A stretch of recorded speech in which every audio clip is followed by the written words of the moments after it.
Hi everyone. I hope you guys are well. So as you know हम कर रहे थे GKHYT सीरीज और उसमें हम पहले पॉलिटी कंप्लीट कर रहे थे। तो पॉलिटी का आज हम पार्लियामेंट चैप्टर करने वाले हैं। पार्लियामेंट ट्रस्ट में गाइस इज द हार्डेस्ट पर सबसे इम्पोर्टेंट चैप्टर। आप उसके साथ मजाक नहीं कर सकते। तो थोड़ा ट्रिकी है, बहुत मन से करेंगे, थोड़ा सा लंबा होगा लेकिन ट्रस्ट मी इसके बाद आपको पार्लियामेंट में प्रॉब्लम नहीं होगी। I can assure that. चलो अब एक बार देख के देखो, पार्लियामेंट आपने पहले भी देखा होगा। खैर, मैं एज यू नो मैं हमेशा बताती हूँ कि हमने क्या कहाँ तक कंप्लीट कर लिया है। तो ये अभी अपन पार्लियामेंट और स्टेट लेजिस्लेचर देखो। State legislature is just similar as parliament. तो I will make sure that I am completing covering parliament here. और आप स्टेट लेजिस्लेचर का पीडीएफ विल बी प्रोवाइडेड। आप पीडीएफ से कर लेना, ठीक है। क्योंकि देखो बहुत सारे बच्चे कह रहे थे कि अभी मैं प्रेसिडेंट वाला, मैंने प्रेसिडेंट के टाइम पे प्रेसिडेंट कराया, गवर्नर के साथ कंपैरिजन कराया, वाइस प्रेसिडेंट और गवर्नर डिटेल में नहीं कराया। क्यों नहीं कराया? There is a reason. देखो, अगर यहाँ पे हम मोस्ट इंपॉर्टेंट कर रहे हैं जिसमें 80% ऑफ द क्वेश्चन आते हैं, तो अगर इफ यू विल एक्सपेक्ट कि मैं अभी जब प्रीलिम्स सर पे है और आपकी एक्सपेक्टेशन है कि मैं उससे पहले खत्म कराऊं सारे सब्जेक्ट्स, पूरी GKHYT सीरीज, तो उसमें मुझे ये प्रायोरिटाइज करना पड़ेगा कि मैं पहले जितने भी 20% का जो सिलेबस का हिस्सा है ना, जो सबसे इंपॉर्टेंट वाला है, वो कराती हूँ। बाकी के पीडीएफ दे देती हूँ कि आप साथ के साथ पढ़ते जाओ, ठीक है। अगर उसके बाद जैसे ही टाइम मुझे मिलेगा मेंस के टाइम पे, या जैसे ही मुझे टाइम मिलेगा, मैं जो जो बीच बीच के चैप्टर्स आपको दिख लग रहा है ना कि छूट रहे, मैं सब फिल कर दूंगी, है ना। लेकिन पहले एक वो तो खत्म कर ले। अभी पार्लियामेंट मैंने आपको प्रेसिडेंट समझाया, you just can do the governor thing, it's just the same. अभी मैं पार्लियामेंट करा रही हूँ, पार्लियामेंट की सेम फीलिंग स्टेट लेजिस्लेचर में, थोड़ा बहुत ट्वीक है। तो मैं इसलिए नहीं कराती क्योंकि अगर वो कराऊंगी तो फिर एक दिन तो पूरा पार्लियामेंट का जाना है, फिर अगला दिन स्टेट लेजिस्लेचर का जाना है, तो ये 2 दिन वेयर बेयर कर पाओगे आप? ये बताओ प्रीलिम से पहले। तो ऐसे करके पॉलिटी में ही लग जाएगा बहुत लंबा टाइम। इसीलिए मैं अभी फिलहाल थोड़ा कट डाउन कर रही हूँ और सिर्फ वो चैप्टर्स करा रही हूँ जो एकदम इम्पोर्टेंट है और जिसके साथ नहीं टाइम पास किया जा सकता, नहीं मजाक किया जा सकता। उसको टाइम लेके कराने की कोशिश कर रही हूँ।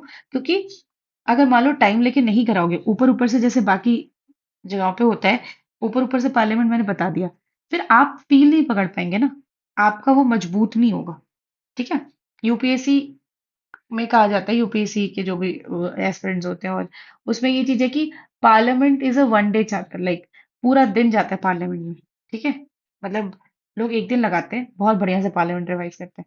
तो वो इतना इंपॉर्टेंट है, इतना कॉम्प्लिकेटेड भी है, तो आपने वो वैल्यू देनी पड़ेगी, ठीक है। निश्चिंत रहिए, वो भी बाद में हो जाएगा, लेकिन अभी पहले सारे जरूरी वाले कर लेते हैं। और एक बात कि देखो, नहीं हो पाएगा सफाई से, मैं अभी आपको कह रही हूँ, लेक्चर सुन लो, क्लैरिटी सब कुछ मिल जाएगी। आपको बैठ के सवाल लगाने पड़ेंगे। इधर आप अंडरस्टैंड एसएससी के प्लेटफॉर्म से लगाओ, कोई दिक्कत नहीं है, बढ़िया है, सबसे अच्छा उपाय तो वही है। दूसरा, वो नहीं कर सकते तो कहीं ना कहीं से जरूर लगा लो। नहीं सवाल लगाओगे, बहुत मुश्किल होगी, ट्रस्ट। ठीक है, चलो। अच्छा हाँ, एक्टिव रिकॉल सेशन का भी रह रहा था ना, अभी कराती हूँ मैं, ठीक है। जब ये सॉर्ट हो जाता है तो फिर 1-2 दिन लगातार एक्टिव रिकॉल ही करेंगे, आप लोग रिवाइज करते रहिए। थोड़ा सा ये बैच वालों की वजह से हम थोड़ा डिस्टर्ब चल रहे थे, पर ठीक है। अभी तो वो सेटल हो गया, मंडे से वो स्टार्ट हो जाएगा, तो फिर अपन को ज्यादा लोगों को लेना है नहीं, जो आ गए सो आ गए। ठीक है, देखो, पार्लियामेंट मैंने आपको कल बताया था, थोड़ा सा बताती हूँ। मैंने आपको कल क्या बताया था कि क्या होता है भाई, लेजिस्लेटिव होता है, एग्जीक्यूटिव होता है, इसलिए बार बार बताती हूँ कि दिमाग में छप जाए। एक्यूटिव होता है और जुडिशरी होता है, ठीक है। और सब कुछ ना यूनियन लेवल पे भी होगा, स्टेट लेवल पे होगा। देखो, इसको हम कहते हैं, जैसे इस तरह से ये लिखा होता है, ठीक है। तो ये आपको यहाँ पे ये वाला, रुक जाओ, मैं करके ही दे देती हूँ। ये जो लेजिस्लेचर है ये यहाँ पे लिखा होगा, ठीक है। और ये जो एग्जीक्यूटिव है ये यहाँ पे लिखा होगा, और ये जो जुडिशरी है ये यहाँ पे होगा, ठीक है। इसको कहते हैं हॉरिजेंटल क्लासिफिकेशन। आपने सब सारे के पास एक ही तरह के लेवल पे हैं ये सारे, और बराबर की पावर ही है। तो आपने इसको इस तरह से हॉरिजेंटल क्लासिफिकेशन कर दिया। अब एक होता है वर्टिकल क्लासिफिकेशन। वर्टिकल क्लासिफिकेशन में क्या होता है, आप ऐसे पढ़ते हो, यूनियन, ठीक है, उसके नीचे स्टेट, और फिर वो लोकल सेल्फ गवर्नमेंट वाला। खैर ये इतना इंपॉर्टेंट नहीं है, पर यूनियन और स्टेट, ठीक है। अगर लोकल सेल्फ गवर्नमेंट हटा भी दो तो यूनियन स्टेट तो रखोगे। तो देखो, इसका कनेक्शन कैसे आपको बिठाना है, कि ये यूनियन स्टेट यूनियन का यूनियन लेजिस्लेचर होगा, यूनियन एग्जीक्यूटिव होगा, यूनियन जुडिशियरी होगा। ठीक है, अब नाम लिख लो, जरा बताओ। लेजिस्लेचर का मतलब यहाँ पे क्या करेंगे हम? एक फील पकड़नी है कि अगर आप 5 साल के बच्चे को भी समझाए ना तो उसको भी आपकी बात समझ में आ जाए, ये मेक श्योर करना है। यूनियन का लेजिस्लेचर से यूनियन अगर हमको बताना हो कि यूनियन लेजिस्लेटिव है ये, क्या बताएंगे? किसकी बात कर रहे हैं? एक सेकेंड, एक सेकेंड। हम्म, किसकी बात कर रहे हैं? पार्लियामेंट की। ठीक है, क्लियर है? अगर हम एक सेकेंड, लो, पार्लियामेंट की। अगर हम यूनियन एग्जीक्यूटिव की बात कर रहे हैं तो कल हमने किया था प्रेसिडेंट, पीएमओ, है ना? तो यहाँ पे हम क्या कर सकते हैं? प्रेसिडेंट, पीएमओ, इस तरह की चीजें। ठीक है, काउंसिल ऑफ मिनिस्टर। ठीक है, जुडिशरी में क्या कर सकते हैं? Supreme court. क्लियर है? तो ये हो गया यूनियन लेवल पे। स्टेट लेवल पे बात करेंगे, अगेन यहाँ पे स्टेट लेजिस्लेचर आ जाएगा, यहाँ पे गवर्नर, चीफ मिनिस्टर और उसका सीओएम आ जाएगा, और यहाँ पे हाई कोर्ट आ जाएगा। क्लियर है? ये समझ में आ गया? ठीक है, अगर ये बात समझ में आ गई है तो इसको थोड़ा सा साइडलाइन कर देते हैं और मैं आपको दूसरा मुद्दा समझाती हूँ। एक सेकेंड। देखो, अब दूसरी चीज ये आती है, कल मैंने आपको समझाई थी कि यूनियन एग्जीक्यूटिव, पार्ट 5 के बारे में बात कर रही थी मैं। ठीक है, पार्ट 5 में मैंने आपको बताया था, पार्ट 5 में मैंने आपको बताया था यूनियन एग्जीक्यूटिव का। ठीक है, एग्जीक्यूटिव का, प्रेसिडेंट वाले चैप्टर की बात कर रही हूँ। यूनियन एग्जीक्यूटिव का मैंने बताया था आर्टिकल कहाँ से कहाँ तक, बताओ? आर्टिकल 52 से लेके आई थिंक मोस्टली 78 तक बताया होगा, हाँ। आर्टिकल 52 से लेके 78 तक मैंने आपको यूनियन एग्जीक्यूटिव का बताया था। ठीक है, जिसमें कौन कौन आते हैं एक बार फिर से रिकॉल करने की कोशिश करो। देखो, रिकॉल नहीं करोगे फ्लो नहीं बना पाओगे। प्रेसिडेंट, ठीक है, PM, CMO, council of minister, COM लिखना पड़ेगा, सीओएम, अटॉर्नी जनरल, और एक कौन है? और एक कुछ मिसिंग हो रहा है क्या? हाँ, वाइस प्रेसिडेंट। यहाँ पे वाइस प्रेसिडेंट भी लिख लेना। ठीक है, वाइस प्रेसिडेंट।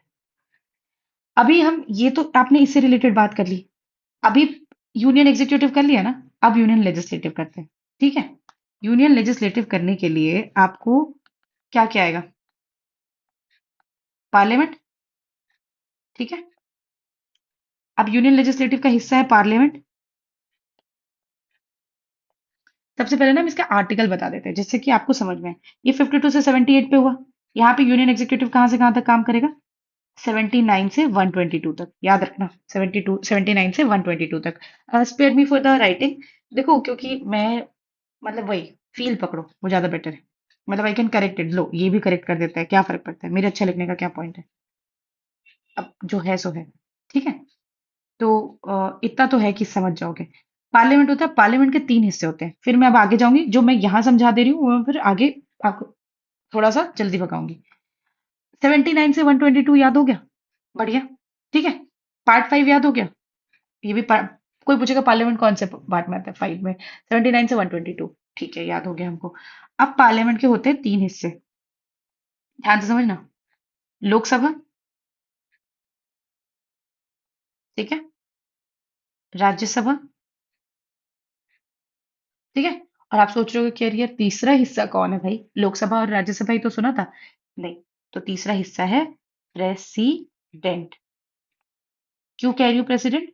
प्रेसिडेंट डायरेक्टली तो यहाँ पे पार्लियामेंट में नहीं बैठता, पर इंटीग्रल पार्ट है, इंटीग्रल पार्ट है, राइट? अगर पार्लियामेंट में प्रेसिडेंट नहीं गिनोगे तो भैया पार्लियामेंट का पूरा काम क्या है? एक बिल को लॉ बनाना, राइट? कि कोई मुद्दा है, उसको उसका बिल इंट्रोड्यूस किया जाएगा और वो एक नियम बन जाएगा, वो एक एक्ट बन जाएगा, वो एक कानून बन जाएगा, है ना? तो कैसे कानून बनेगा? सुना है ना कि लोकसभा में बिल पास होता है, फिर राज्यसभा में जाता है और फिर प्रेसिडेंट हो जाता है, तो वो जो बिल होता है वो लॉ बन जाता है। तो अगर वो बिल साइन ही नहीं हो पाएगा तो फिर लॉ तो बनेगा नहीं। और पार्लियामेंट पूरे का काम है एक लॉ बनाना। तो प्रेसिडेंट ऐसे बैठता तो पार्लियामेंट में नहीं है, लेकिन वो उसका इंटीग्रल पार्ट है। ठीक है, तो अपने दिमाग में क्लियर रखना है कि there are three parts, right. I hope ये सब थोड़ा क्लियर हो गया, बाकी मैं आपको इसमें बताती हूँ, ये तो मैंने आपको लिख के बता दिया।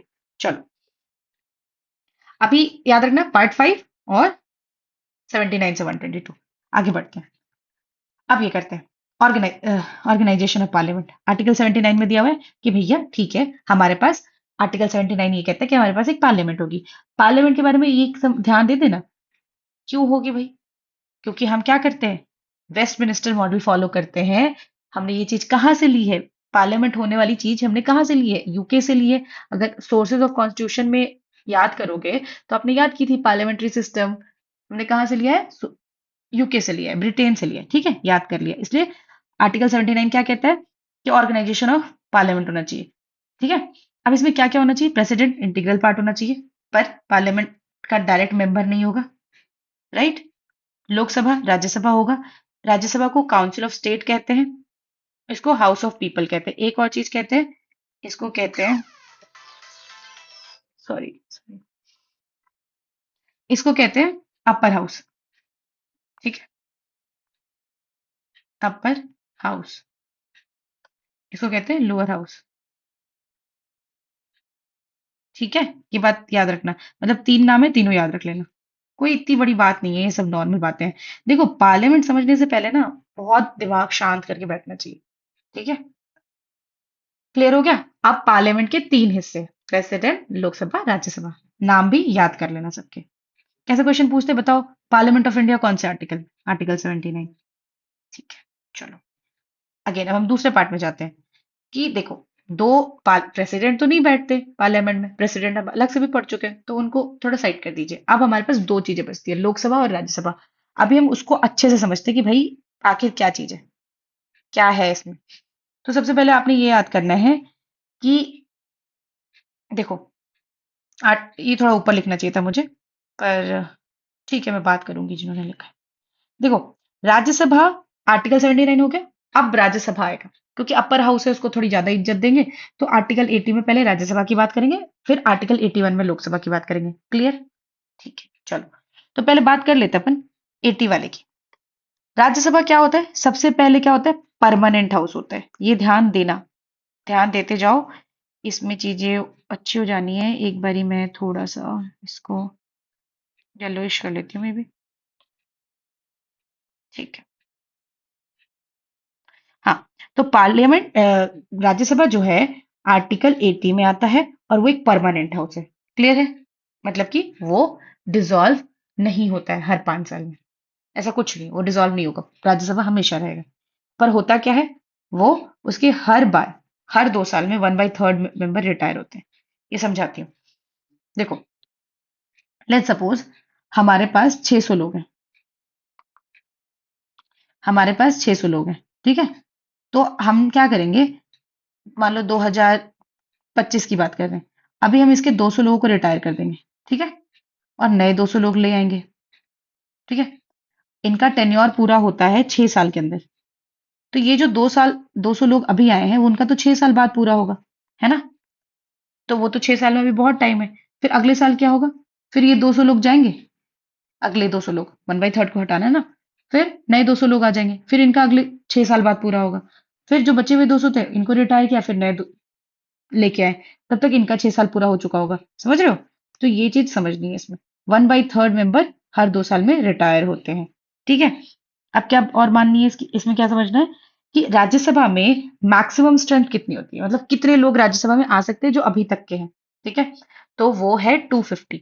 250 में ऐसे डिवीजन बनाया हुआ है कि जो ये 238 है ना, 238 हम क्या करेंगे, 238 हम सीधा इलेक्ट करेंगे।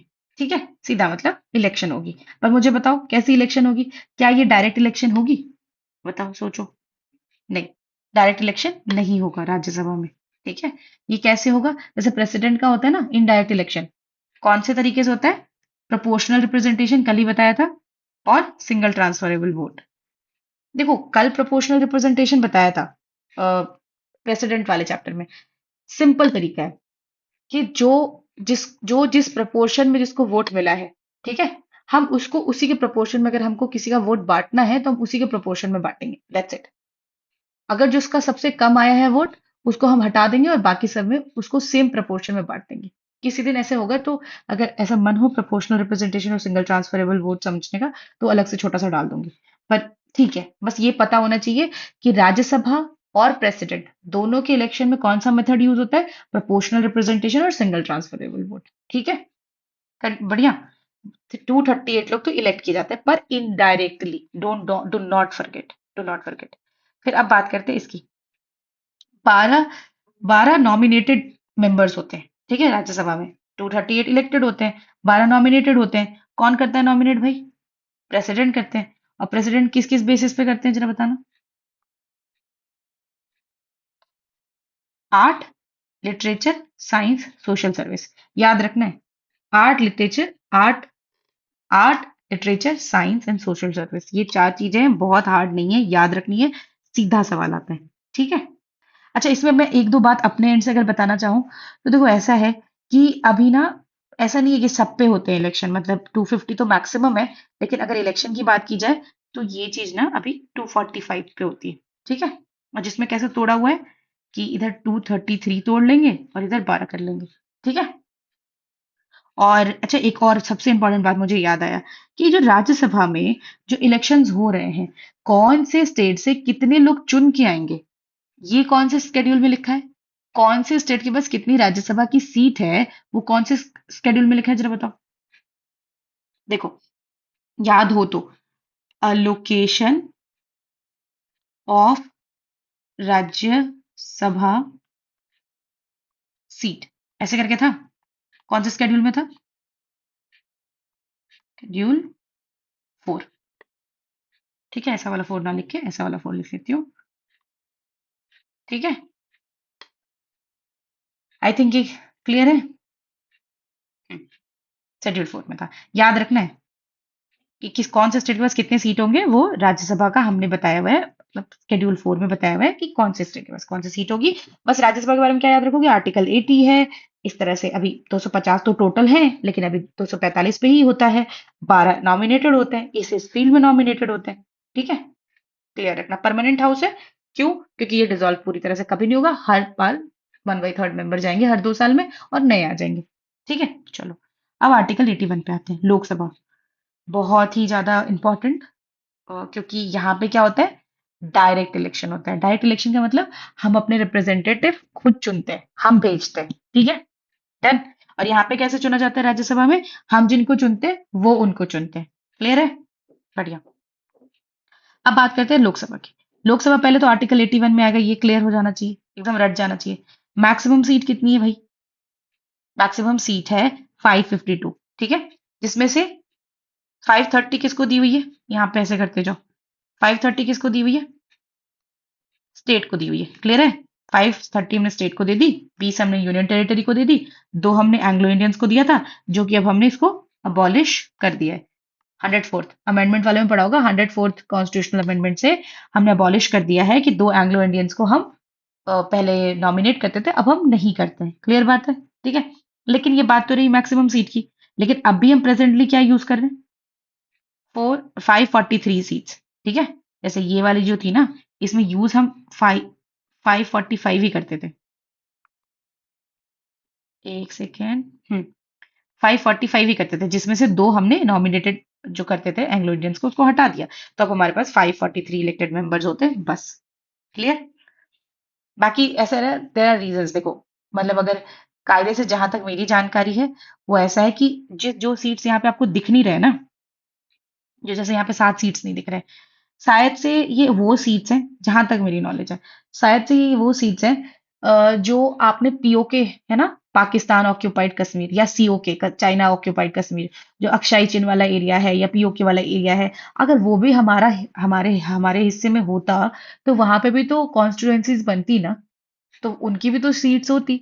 तो मुझे जहां तक जानकारी है, मैंने कहीं सुना था कि ये उसी की वजह से अभी ये 7 सीट्स एकदम फ्रीज्ड है, उस पे कुछ नहीं होता, ठीक है। चलो, आई होप यही सही हो, ठीक है। अभी देखो, टर्म इनका क्या होता है, 5 साल का होता है, लेकिन इसको पहले भी डिसॉल्व किया जा सकता है। अभी आगे मैं पढ़ाऊंगी ना, तो फिर आपको पता चलेगा कि पहले कैसे डिसॉल्व कर सकते हैं, क्या कारण होगा पहले डिसॉल्व करने का, तो you will get to no.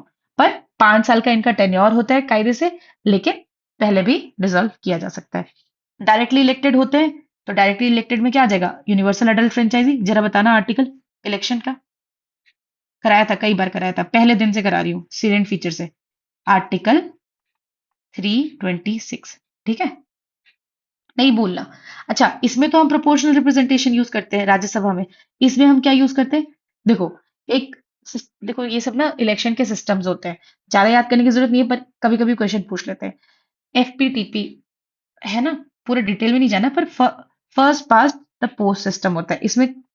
कुछ नहीं होता, इसमें सिंपल कहना है कि जो बंदा सबसे ज्यादा वोट लेके आएगा वो जीत जाएगा उस कॉन्स्टिट्यूंसी से। जैसे मान लो, थोड़ा सा समझा देती हूँ, वही होता है कि नहीं समझाओ तो फिर ऐसा लगता है कि नहीं समझाया।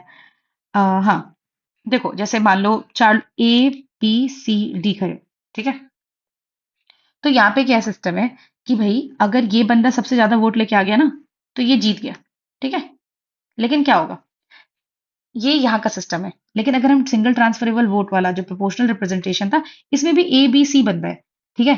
तो मान लो ये कुछ 40% लेके आया है, ये 30% लेके आया, ये 20, ऐसे ऐसे करके काइंड ऑफ कुछ लेके आया, ये 10% लेके आया ना, तो ये सबसे लीस्ट वोट लेके आया, इसको हटाओ, और इसका 10% वोट इस रेशियो में बांट दो इन लोगों में। तो ऐसे बांटा जाएगा। फिर ऐसे ऐसे करके जो फिर फाइनली एकदम पहुंचेगा ना, 50% प्लस पहुंचेगा, क्रॉस करेगा, उसको वो बोलेंगे ठीक है तुम जीत गए। लेकिन यहाँ पे ऐसा नहीं है। यहाँ पे ऐसा है कि जिसको सबसे ज्यादा वोट मिले भैया वो जीत गया, मेजोरिटी उसके साथ है वो जीत गया, ठीक है। तो फर्स्ट पास पोस्ट सिस्टम में यही होता है। क्या ये सब SSC के लिए तो एकदम नहीं आएगा जहां तक मुझे उम्मीद है। अभी क्वेश्चंस कैसे हैं, how many members are nominated by the president to Rajya Sabha, you remember, 12। ये ना, जब यहाँ पे लाती हूँ तो ये हट जाता है। What is the maximum strength of Lok Sabha, 552। Current strength पूछेगा तो 543 पूछेंगे, बोलेंगे, ठीक है। अब इसी तरह से राज्यसभा की बोलेंगे तो क्या बोलेंगे, है तो भैया 250, लेकिन अभी करंट 245 है, ठीक है। चलो, अभी इलेक्शन सिस्टम एंड डिलिमिटेशन करते हैं, बहुत इंपॉर्टेंट है। इलेक्शन सिस्टम समझा चुकी हूँ, first past the post system use होता है, जो भी समझा है। जो भी बंदा हाईएस्ट लाएगा वो जीत गया, सीधी बात। डिलिमिटेशन कमीशन की बात अगर करें तो आर्टिकल 82 में आता है, ठीक है, याद रखना है, आर्टिकल्स बहुत इंपॉर्टेंट है, ठीक है, इसको नहीं भगाना है। आर्टिकल 82 में आता है, ठीक है। डिलिमिटेशन कमीशन क्या करता है, किसी भी कॉन्स्टिट्यूएंसी की बाउंड्री फिक्स करता है। जैसे, छोटा सा बताती हूँ, मान लो ये कोई जगह है, ठीक है, बहुत सारे लोग रहते हैं। अब बहुत सारे लोगों का एक रिप्रेजेंटेटिव तो नहीं हो सकता। मान लो इस एरिया में जो लोग रहते हैं वो एकदम अलग तरीके के लोग हैं, अलग भाषा के लोग हैं, अलग कल्चर के लोग हैं। इस एरिया में जो लोग रहते हैं वो एकदम अलग कल्चर के, भाषा के, रिलीजन के, इस तरह के जो लोग हैं, ठीक है। ये मान लो ये एरिया एक अलग हो गई, फिर ये एरिया अलग हो गई, फिर इसमें 4-5 बांट लो, ठीक है। तो ये जितने एरियाज बटे हैं, ये सारे अपने अलग अलग यूनिक यूनिक चीजें करते हैं, ठीक है। ये वाला बंदा कभी इनकी प्रॉब्लम नहीं समझ पाएगा। तो ऐसा नहीं हो सकता ना कि सबका एक ही लीडर हो, नहीं, वो सेंट्रल लेवल पे होता है। पर हमको अगर कॉन्स्टिट्यूएंसीज बांटनी है तो हम कैसे करते हैं कि इस जगह की प्रॉब्लम को सॉल्व किया जाए, ठीक है। तो ये क्या करता है, ये बाउंड्री डिसाइड करता है डिलिमिटेशन कमीशन, राइट। वो बाउंड्री डिसाइड करता है कि एक स्टेट में कितनी सीट्स होगी, ठीक है। अभी जैसे अलग अलग जगहों की अलग अलग सीट होती है, जैसे यूपी कितना बड़ा है, तो यूपी अगर इतना बड़ा है तो यूपी की ज्यादा सीट्स होगी। अच्छा, बाय द वे, सीट्स जगह पे कम, जगह के हिसाब से कम लोगों पे होती है। मतलब मोस्टली ऐसा होता है कि 10 लाख लोगों पे एक उन्होंने सीट अलोकेट कर दिया, एक एरिया कवर करेंगे जहां पे 10 लाख लोग आ रहे हैं, 10 लाख लोगों का एक रिप्रेजेंटेटिव बना दिया, फिर अगले 10 लाख लोगों का एक रिप्रेजेंटेटिव बना दिया। इस तरह से जहाँ की ज्यादा पॉपुलेशन है वहां पे सीट्स भी ज्यादा होंगे। तो यूपी के केस में सीट्स बहुत ज्यादा है, ठीक है। महाराष्ट्र में भी है, वेस्ट बंगाल में भी सीट्स है। तो कहने का मतलब ये है कि ये डिलिमिटेशन कमीशन लिमिट करता है बाउंड्रीज को, कि इस बाउंड्री के अंदर ये ये कॉन्स्टिट्यूएंसी कहलाएगी, ठीक है। नेक्स्ट, अब इसमें क्या याद रखना है कि इन्होंने क्या किया, डिलिमिटेशन कमीशन आई थी, अब आके जैसे अभी, ओके, 42nd कॉन्स्टिट्यूशनल अमेंडमेंट में इन्होंने जो सीट फिक्स किया था, इन्होंने बोला था कि देखो हम ना सीट फिक्स कर रहे हैं, कि जैसे मान लो यूपी की 80 या 81 है, तो उतनी ही सीट है और उतनी ही रहेगी। ऐसे 2001 तक फिक्स कर दी। उसी तरह से फिर 84th वाला हुआ। उन्होंने क्या किया, सीट फिक्स करके बोल दिया 2026 तक अब इतनी ही सीट रहेगी। ठीक है, तो अभी देखो 2025 चल रहा है, 2026 तक इतनी ही सीट रहेगी, सीट नहीं बढ़ेगी। अगर हमारी 552 सीट्स देख रहे हो ना, वो उतनी ही रहेगी, नहीं बढ़ेगी। क्लियर है? फिर तो आई तो 87th अमेंडमेंट में भी कुछ उन्होंने किया था, लेकिन खैर हटाओ। तो मोस्टली ये दोनों याद रखना 42nd में पहले 2001 तक फिक्स किया गया था। 42nd से भी ज्यादा इंपॉर्टेंट है 84th constitutional amendment, where they have frozen the seat till 2026। Done. चलो, अब ड्यूरेशन की बात करते हैं। पहले भी किया था, पर अब थोड़ा सा एक बार फिर से कंपैरिजन कर लेते हैं। जो पहले कर चुके हैं वो जल्दी हो जाएगा। ठीक है, देखो लोकसभा का ड्यूरेशन क्या होता है, 5 ईयर होता है। पर इसको पहले डिसॉल्व भी किया जा सकता है पहले प्रेसिडेंट के द्वारा। और अगर इमरजेंसी लग जाती है तो इसको थोड़ा एक्सटेंड भी किया जा सकता है, 5 से 5.5 साल, 6 साल, ऐसे भी एक्सटेंड किया जा सकता है। ठीक है, अगर इमरजेंसी लग गई तो। और इमरजेंसी, वो भी नेशनल इमरजेंसी की बात हो रही है। ठीक है, और क्या ही इमरजेंसी लग जाएगी। इमरजेंसी मतलब नेशनल इमरजेंसी ही मोस्टली पकड़ के चलना। प्रेसिडेंट रूल को भी तो नहीं बोलेंगे ना, वो तो ठीक है, वो तो छोटी बात है। तो इमरजेंसी अगर लग जाती है तो फिर तो करना पड़ेगा। ठीक है, चलो। राज्यसभा के केस में ये परमानेंट है भैया, ये जाएगा ही नहीं कहीं। यहाँ पे केवल लोग आएंगे और लोग जाएंगे। तो 1/3 जो मेंबर हैं वो रिटायर होते हैं हर 2 साल में। बता चुकी हूँ, ये डिसॉल्व नहीं हो सकता। कौन सा हाउस परमानेंट है भैया? राज्यसभा, बता देना। चलो, अभी क्वालिफिकेशन एंड डिस्क्वालिफिकेशन करते हैं, which is very very important. अच्छा, ड्यूरेशन वाले को ना आर्टिकल 83, ये जैसे अभी लाइन से पकड़ते चलना, एक बार फिर से बता देती हूँ।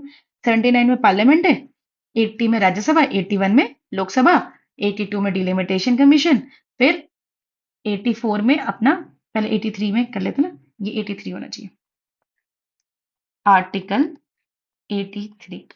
ठीक है, 83 में बात करते हैं ड्यूरेशन कितनी होनी चाहिए, फिर 84 को ले लेते हैं। ठीक है, 84 में हम बात करते हैं क्वालिफिकेशन की। ठीक है, और 102 में बात करते हैं डिस्क्वालिफिकेशन की, लेकिन ठीक है, साथ का ही साथ ले लेते हैं, थोड़ा आसान हो जाता है। आर्टिकल 84 क्या कहेगा कि क्या क्या होना चाहिए जिससे आप क्वालिफाइड होंगे। तो बहुत बेसिक बातें लिखी है, जो और भी बहुत सारी बेसिक बातें ना, ऑफिस ऑफ प्रॉफिट, वो हमने डिस्क्वालिफिकेशन में डाल दिया। पहली चीज, एज 25 से 25 साल से ज्यादा होनी चाहिए लोकसभा में अगर आना है तो। मतलब अगर आप 25 साल से ज्यादा उम्र के हैं तो आप लोकसभा का इलेक्शन लड़ सकते हैं। क्लियर है? ठीक है। अगर मान लो, इसमें क्या बताऊं, हाँ, इसमें बहुत सारे कंडीशन होते हैं कि आपको वोटर लिस्ट में एडेड होना चाहिए, आप इंडियन सिटीजन होने चाहिए। ठीक है, ये सब बातें हैं। पर यही राज्यसभा की बात करें तो आप 30 साल से ज्यादा होने चाहिए, इंडियन सिटीजन होने चाहिए, वो तो फिक्स्ड है। अच्छा, अगर प्रेसिडेंट का भी हाल हाल में कराया था, बताओ प्रेसिडेंट कितने साल के कम से कम होने चाहिए? 35 ईयर्स। साथ के साथ याद रखो, देखो ऐसे याद कर लो, मैं ऐसे करती हूँ कि लोकसभा 25 साल प्लस, राज्यसभा 30 साल प्लस, और प्रेसिडेंट 35 साल प्लस। पता है ये क्या होता है कि जब बार बार करते हो ना, तो फिर ऐसा होता है कि भाई आपके दिमाग में छप जाता है, क्योंकि अभी आपको लग रहा है ये वो साल वाली चीज इतनी आसान है, इग्नोर कर सकते हैं। नहीं, नहीं कर सकते। क्यों? क्योंकि अभी ना बहुत सारे साल आएंगे। जब आप कॉन्स्टिट्यूशनल नॉन कॉन्स्टिट्यूशनल बॉडीज पढ़ोगे, तो आपको उसकी रिटायरमेंट का साल याद रखना पड़ेगा। तो वो सब कुछ ट्रिकी है, इसलिए साल याद रखो, सीधे पूछ लेते हैं। अब डिस्क्वालिफिकेशन की बात करते हैं, विच इज लाइक 102 के अंडर में होता है, बहुत इंपॉर्टेंट है समझना।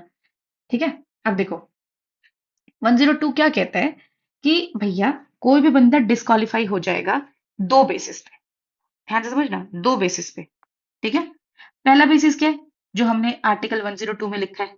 ठीक है, दूसरा क्या है, जो हमने 10th शेड्यूल में लिखा है कि भाई 10th शेड्यूल में लिखा था ना कि डिस्क्वालीफाई हो जाओगे अगर एंटी डिफेक्शन लॉ के खिलाफ जाओगे तो। मतलब जो एंटी डिफेक्शन, अगर तुम डिफेक्शन करोगे, समझाया था, फिर से समझाती हूँ। सबसे पहले तुम इंसॉल्वेंट नहीं होनी चाहिए। इंसॉल्वेंट का मतलब क्या, माथा वाता खराब नहीं होना, मतलब अनसाउंड माइंड का मतलब होता है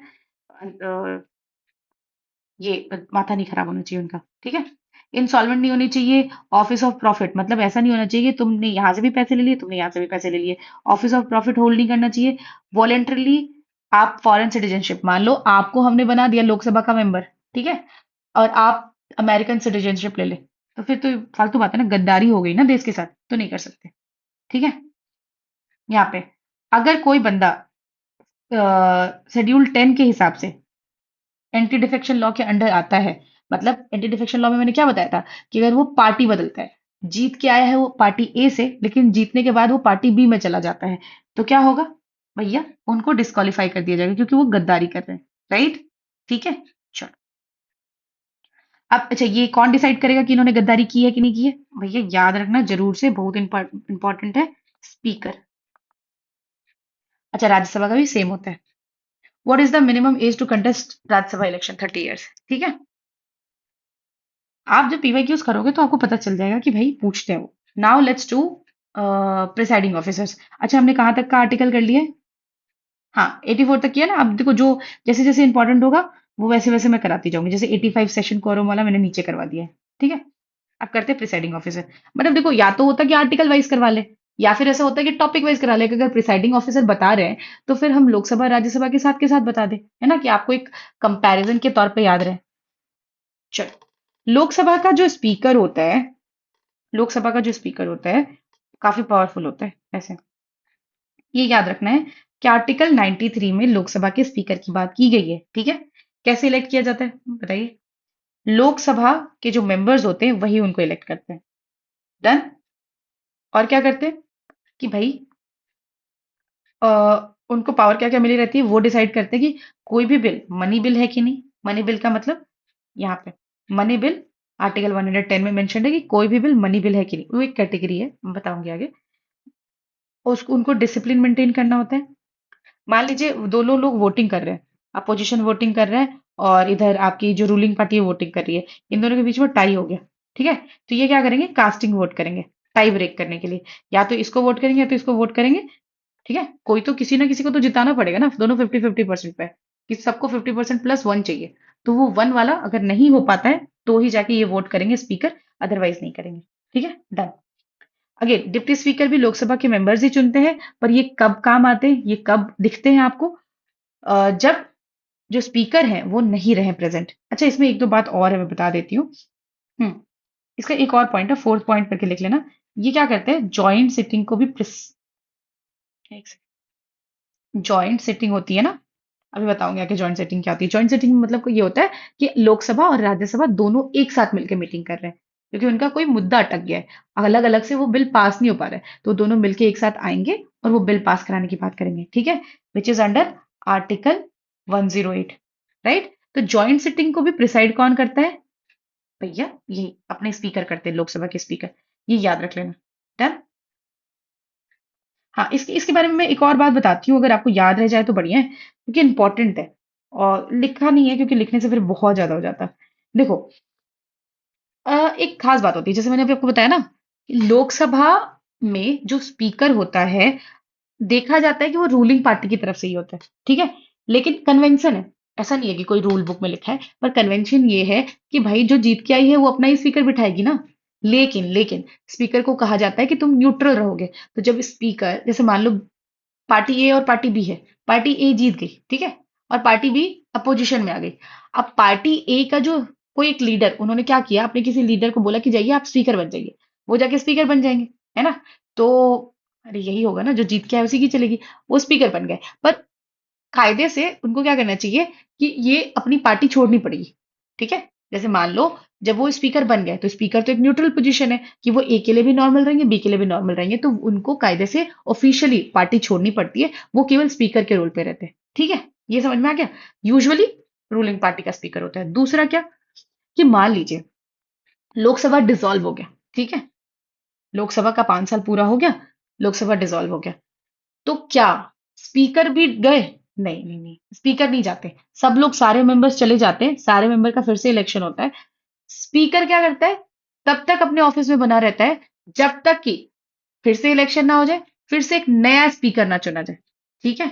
जब तक फिर से नए लोकसभा की मीटिंग नहीं होती ना, लोकसभा की, जैसे मान लो एक पूरा लोकसभा था, ठीक है, 5 साल तक चला, डिसॉल्व हो गया। अब क्या हुआ, वो लोग चले गए अपना अपना इलेक्शन लड़ने के लिए, पर जो स्पीकर था उसको वहीं रहना पड़ेगा, क्योंकि पीछे भी तो बहुत सारे काम होते हैं। वो स्पीकर वहीं पे है। कब तक वहीं पे है? जब तक नया जो लोकसभा बन के आया है इलेक्शन के बाद, उसकी पहली मीटिंग नहीं हो जाती। पहली मीटिंग के बाद वो अपना छोड़ देगा। ठीक है, समझ में आया? ये ध्यान रखना, तो वो इमीडिएटली नहीं छोड़ते। क्लियर है? अब एक और अगर इसमें मैंने नहीं लिखवाया है तो मैं बता देती हूँ। एक होता है स्पीकर प्रोटेम, ये भी मैंने देखो अगेन बहुत नहीं आता ना, अगर मैं उस चीज को उनको बोलूं कि डिटेल में लिख दो तो प्रॉब्लम ये होगी कि फिर आप बोलोगे कि यार इतना डिटेल में पढ़ाओगी। अ, क्योंकि क्या होता है ना, एसएससी में आता नहीं है इतना डिटेल में, लेकिन अब आ जाए तो फिर वो भी दिक्कत है। प्रोटेम, ठीक है। अब इसका मतलब समझ सकते हो, इसको समझा देती हूँ।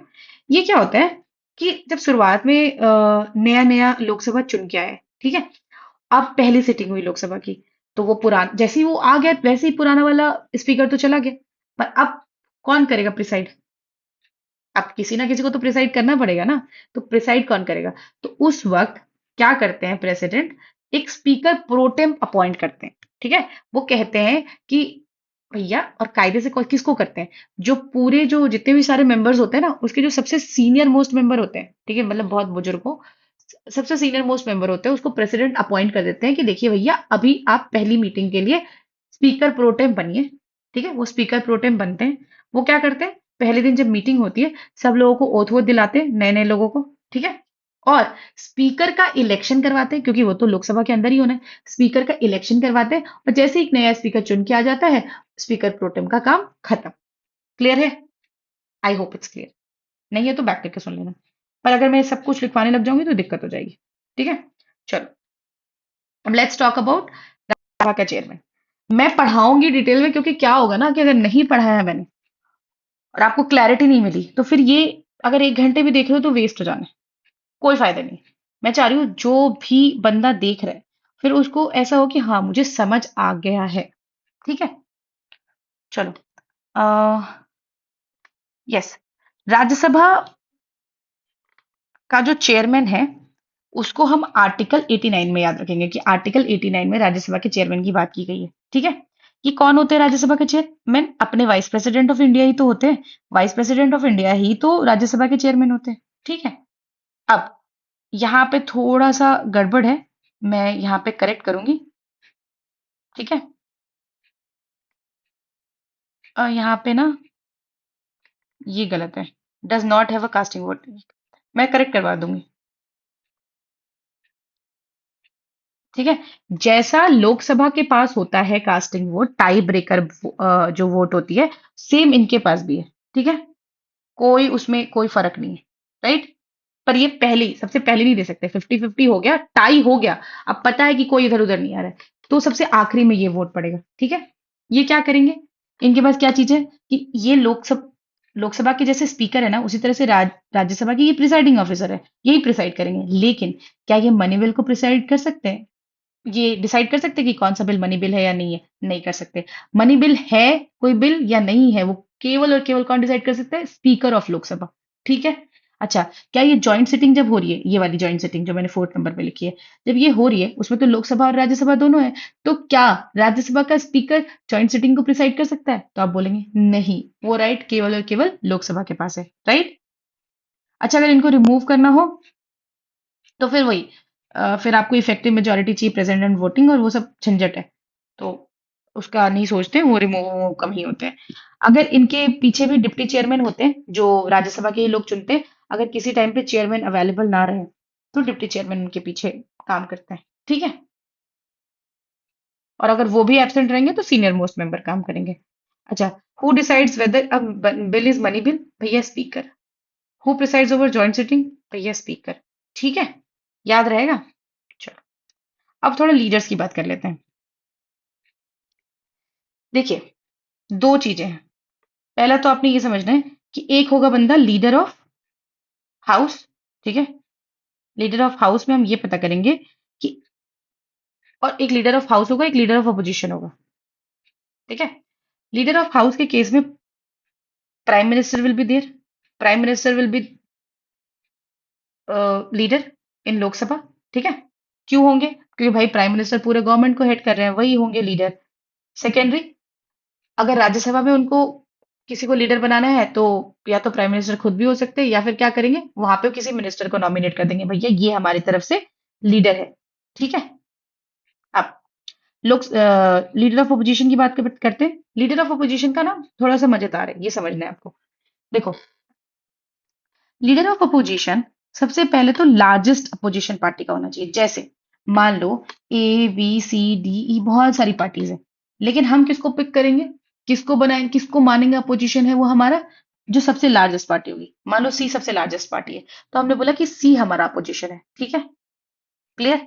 पर अगेन सी अपोजिशन है, लेकिन अगर इसका भी वोट 10%, याद रखना, 10% से टोटल स्ट्रेंथ जो हाउस का है उससे 10% से कम होता है, तो हम इसको भी नहीं मानेंगे। 10% से ज्यादा ही होना चाहिए। जैसे कभी कभी क्या होता है ना, कईयों का नहीं हो पाता है, इसीलिए वो लोग क्या बनाते हैं, कोलिशन बनाते हैं। कोलिशन गवर्नमेंट सुना है कि देखो, बीजेपी है लेकिन एनडीए भी तो है ना। ठीक है, तो BJP is a party, NDA is a collision. उसी तरह से कांग्रेस है पर यूपीए इज अ कोलिशन। ठीक है, अब बदल गया नाम तो मुझे नहीं पता, इंडियन इंडिया अलायंस हो गया मे बी। तो मोस्टली ये है कि वो ये समझना है कि हम पोजीशन वाली पार्टी उसको मानेंगे जो 10% सीट हो उसके पास, मतलब टोटल स्ट्रेंथ अगर हमारे पास 545 है तो करीब करीब 55 सीट उसके पास होनी चाहिए। अदरवाइज वो लीडर ऑफ अपोजिशन नहीं बन सकता है। अगर एक उसके पास नहीं, एक पार्टी के पास, तो वो क्या कर सकती है, कोalition बना सकती है। ठीक है, और उस कोalition के पास अगर 10% है तो चले। क्लियर है। हम्म। अब अगर ये बात हम कर ही रहे हैं तो इनका हम थोड़ा सा रोल डिसाइड कर लेते हैं। Sorry guys, sorry. हाँ, देखो, ये समझना है कि क्या आपको लगता है कि जो लोग ये मतलब कैसे समझाऊं। ठीक है। देखो, इनका काम क्या होगा लीडर ऑफ ओपोजिशन का। जो लीडर ऑफ हाउस है वो तो अपना काम कर रहा है, बिल्स ला रहा है, ये कर रहा है, वो कर रहा है, वो सब तो कर ही रहा है। लेकिन लीडर ऑफ अपोजिशन का हम काम डिसाइड करते हैं। उनका काम क्या है कि वो कंस्ट्रक्टिव क्रिटिसिज्म करे। कंस्ट्रक्टिव क्रिटिसिज्म का मतलब समझाती हूँ कि वो ये आके बताए कि भाई ऐसा क्यों कर रहे हो, ये इसमें ये इश्यूज हैं, आप अगर इसको ठीक कर लोगे तो ये इस तरह से बेहतर हो सकता है। ठीक है, अगर कुछ गलत बता रहे हैं कि हाँ ये आपने यहाँ पे गलती करी है, तो साथ के साथ ये भी बता रहे हैं कि भैया ये ऐसे करते तो ये ज्यादा बेटर बेटर तरीका होता। ठीक है, मतलब पॉजिटिव तरीके से क्रिटिसाइज कर रहे हैं। भाई हमें भी बताओ अगर कोई समस्या है तो। पर लोग पता है क्या करते हैं, कंटेंट देखते ही नहीं है कि अंदर क्या चल रहा है। जाके किसी ने पीडीएफ क्वेश्चंस खोल के देखी नहीं, करा नहीं, बकवास करना चालू कर देंगे। तो भाई यहाँ पे कंस्ट्रक्टिव कंस्ट्रक्टिव क्रिटिसिज्म नहीं होता, वो थोड़े से स्मार्ट लोग चाहिए उसके लिए। तो हटाओ। तो ये रोल है लीडर ऑफ अपोजिशन का। दूसरा क्या है कि वो क्या करेगा कि गवर्नमेंट जो भी काम कर रही है उसका दूसरा पर्सपेक्टिव गवर्नमेंट को बताएगा कि भाई ये काम ऐसे भी तो हो सकता था, जिससे कि अ, ऐसा ना हो कि सिर्फ एक ही हिसाब से चल रहा है, कोई उसका करने का दूसरा तरीका ही नहीं है। तो पर्सपेक्टिव बताएगी ना, तो और इसको इम्प्रोवाइज कर सकते हैं। ठीक है, बहुत सारी, जैसे देखो क्या होता है, लोकपाल, सीवीसी, सीआईसी, सीबीआई का जो डायरेक्टर होता है, इन सबको अपॉइंट करने में ना लीडर ऑफ अपोजिशन का भी बहुत सारा रोल होता है। कि लीडर ऑफ अपोजिशन अगर उस चीज को अप्रूव नहीं करेगा कि कौन इसका हेड होना चाहिए, तो फिर वो अपॉइंट नहीं हो पाता है। और ये लोग बहुत इंपॉर्टेंट है। ये सारे जो मैं नाम बोल रही हूँ वो बहुत हेड ऑफ, मतलब हेड ऑफ डिपार्टमेंट्स है ना। लोकपाल क्या करता है, करप्शन पता करता है। सीवीसी विजिलेंस, करप्शन वाली चीज पता करता है। इंफॉर्मेशन बहुत इंपॉर्टेंट चीज है। तो कहने का मतलब ये सारे इंपॉर्टेंट लोग हैं, इनके अपॉइंटमेंट में भी लीडर का रोल रहता है। ठीक है, तो याद रखना। चलो, अब सेशन कोरम एंड प्रोसीजर करते हैं। ठीक है, इंपॉर्टेंट है, बहुत इंपॉर्टेंट है। सबसे पहले सेशन की अगर बात करते हैं, तो सेशन ऑफ पार्लियामेंट कौन कौन से सेशन होते हैं, वो सब समझने से पहले एक बात समझो और याद कर लेना, ये वाली चीज बहुत इंपॉर्टेंट है। क्या इंपॉर्टेंट है कि भैया सेशन के लिए कौन बुलाता है, प्रेसिडेंट समन करेगा। ठीक है, बस ये याद रख लेना कि गैप बिटवीन, ठीक है, two session can not, can not exceed 6 month. Clear है। तो अगर हमको पार्लियामेंट के सेशन कराने हैं, तो अगर एक सेशन और दूसरे सेशन के बीच में 6 महीने से ज्यादा का गैप नहीं होना चाहिए। पहले तो ये याद रखना है। क्लियर है, सीधा क्वेश्चन आ सकता है। फिर कितने सेशन होते हैं हमारे, बजट सेशन होते हैं, मॉनसून सेशन होता है, विंटर सेशन होता है। मैं इसको कैसे याद रखती थी अपने दिनों में, बीएमडब्ल्यू। ठीक है, बी से बजट, एम से मॉनसून, डब्ल्यू से विंटर। इसे क्या होता है कि हम क्रोनोलॉजी नहीं भूलते, हम मिक्सअप नहीं कर देते कि कौन ऊपर होगा कौन बाद में होगा। ऐसे याद रहता है, बजट फरवरी से मई तक चलेगा, 3 3 महीने ले लो, मोस्टली इतना ही टाइम फ्रेम लेते हैं। ठीक है, फिर मॉनसून, फिर विंटर। क्लियर है, तो ये 3 सेशन होंगे। और 3 सेशन जैसे ही हो रहा है, 6 महीने से गैप कम हो गया। क्लियर है, तो आप बीएमडब्ल्यू से इसको याद कर सकते हैं। अब क्या करते हैं? अच्छा, ये अगर इसको बताओ ना ड्यूरेशन, तो कायदे से बजट सेशन जो होता है बहुत लंबा चलता है, क्योंकि भाई बजट लेके आएंगे, बहस वहस होगी, फिर पास करने में बहुत नौटंकी होती है, तो थोड़ा लंबा चलता है। और विंटर सेशन बस थोड़ा एक दो मुद्दा डिसाइड करते हैं, पार कर देते हैं। तो मोस्टली बजट सेशन थोड़ा लंबा वाला सेशन है। ठीक है। अब ये 87 वाला में कुछ ज्यादा है नहीं, 87 याद करना हो तो कर लेना, लेकिन इसमें ज्यादा कुछ होता नहीं। इसमें क्या होता है कि जब जनरल इलेक्शन होता है, सारे लोग लोकसभा में चुन के आते हैं, तो वो क्या होता है, प्रेसिडेंट उसको खुद एड्रेस करते हैं कि हाँ भाई आप लोग आए हैं। तो वो खुद एड्रेस करते हैं। और क्या करते हैं, जब हर साल की शुरुआत होती है, जब हर साल की शुरुआत होगी, मान लो नया साल आया 2025 में, जब बजट सेशन हुआ होगा शुरू, तो पहला सेशन हुआ, पार्लियामेंट पहली बार मिली, तो भी कौन करेगा एड्रेस? उसको प्रेसिडेंट ही करेंगे एड्रेस। और उस चीज को हम कैसे रिप्लाई, उस चीज का कैसे करते हैं भाई? मोशन ऑफ थैंक्स चला के। ठीक है। मोशन ऑफ थैंक्स होता है कि लाइक हाँ ठीक है, सब खुश है गवर्नमेंट से या चीजों से। ठीक है, तो वो चलता है। ये याद रख लेना, इतना इंपॉर्टेंट नहीं है, पर 85 याद रखना। किसकी बात की गई है? सेशंस की बात की गई है। अब थोड़ा सा इन सब की बात करते हैं, जो आप वर्ड सुनते हैं ना, कोरम, अडजॉर्मेंट, प्रोरोगेशन, डिसोल्यूशन, ये सब मैं समझा देती हूँ क्योंकि बहुत जरूरी है अंडरस्टैंडिंग। तो it will like hurt you in long term. देखो, कोरम आर्टिकल 100 के अंदर है। जो लोग भी हमारे ग्रुप कॉल्स में आते हैं, ठीक है, वीकली ग्रुप कॉल जब होती है, तो जो लोग भी आते हैं उनको पता है मैं हमेशा बात करती हूँ कोरम की। कोरम का मतलब होता है कि एक मिनिमम नंबर जिसके बाद आप मीटिंग स्टार्ट कर सकते हैं, ग्रुप कॉल स्टार्ट कर सकते हैं। ठीक है। या फिर आप कोई भी काम करना चालू कर सकते हैं। ठीक है। तो quorum is a minimum number. तो लोकसभा का मिनिमम नंबर क्या है? उनका काम चालू करने के लिए, किसी भी, दोनों ही हाउस का सेम ही है, क्या है भैया, कि 1/10 मेंबर तो आनी चाहिए। 1/10 लिख लो या 10% लिख लो। 10% मेंबर तो आने चाहिए, मतलब कम से कम अगर 545 की जगह है, तो 55 लोग तो होने ही होने चाहिए। 55 लोग आ जाएंगे, अपन क्या करेंगे? शुरू कर देंगे। भाई बाकी के लोग आए ना आए, 55 लोग आ गए, हमारा चालू हो जाएगा काम। ठीक है। बातचीत करना, डिस्कशन करना, वो सब चालू हो जाएगा। ठीक है। तो आर्टिकल याद रखना, और 10% भी याद रखना, या 1/10 भी याद रखना। ठीक है। अब बात करते हैं, ये सारे जितने टर्म सुन रहे हो, देखो, इसमें जाने से पहले मैं आपको दो तीन चीजें समझाती हूँ। एक पहला चीज होता है, मतलब समझा देती हूँ थोड़ा, शायद हो सकता है कि आपको लगे कि इतना डिटेल में जाना सही है कि नहीं, बट मैं अपने एंड से कर रही हूँ। पहला क्या होता है, आप सुनते होगे, समन। ठीक है। समन का मतलब क्या होता है कि किसी को बुलाना। ठीक है। तो प्रेसिडेंट क्या करते हैं, जब सेशन शुरू करना होता है तो सारे मेंबर को समन भेजते हैं, सबको बुलावा भेजते हैं, बुलाते हैं वो। ठीक है।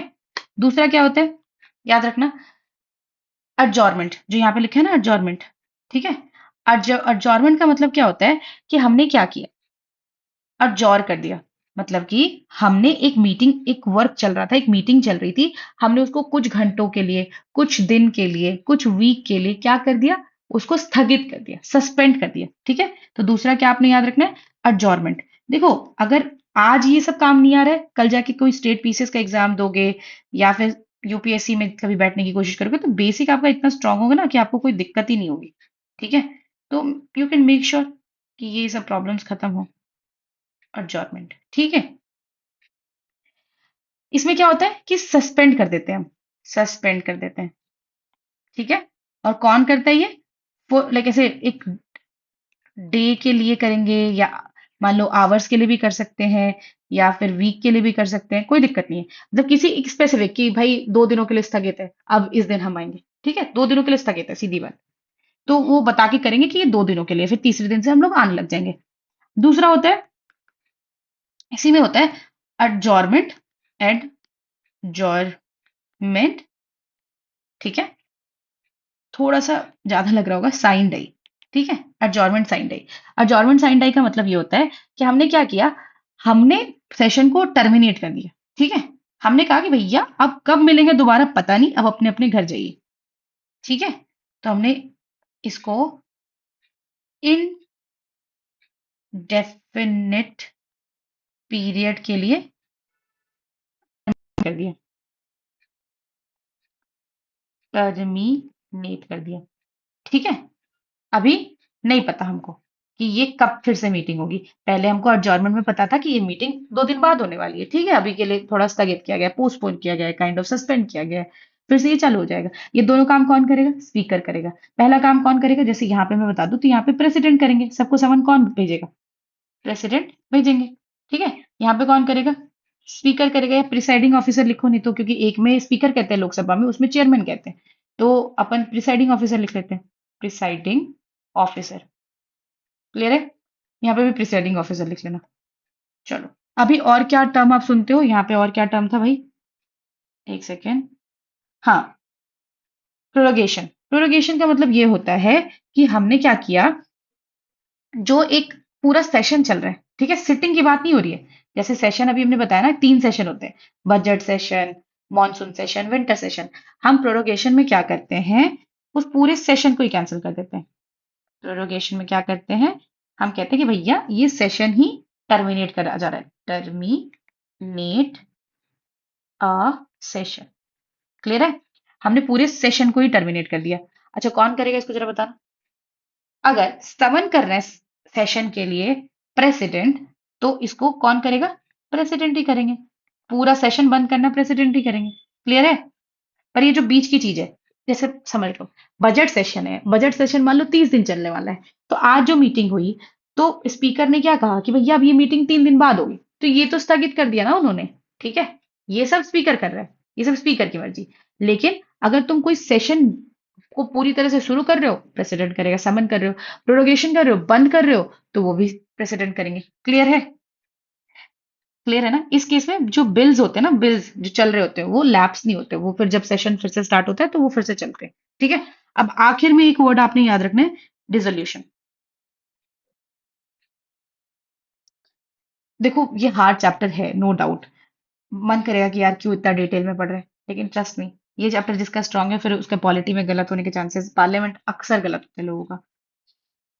डिसोल्यूशन, डिसोल्यूशन में क्या होता है कि मान लो लोकसभा को, जब लोकसभा का 5 साल पूरा हो जाता है, तो क्या करते हैं, लोकसभा को डिसॉल्व कर देते हैं। ठीक है, डिसॉल्व द लोकसभा, लोकसभा। ठीक है, हो गया।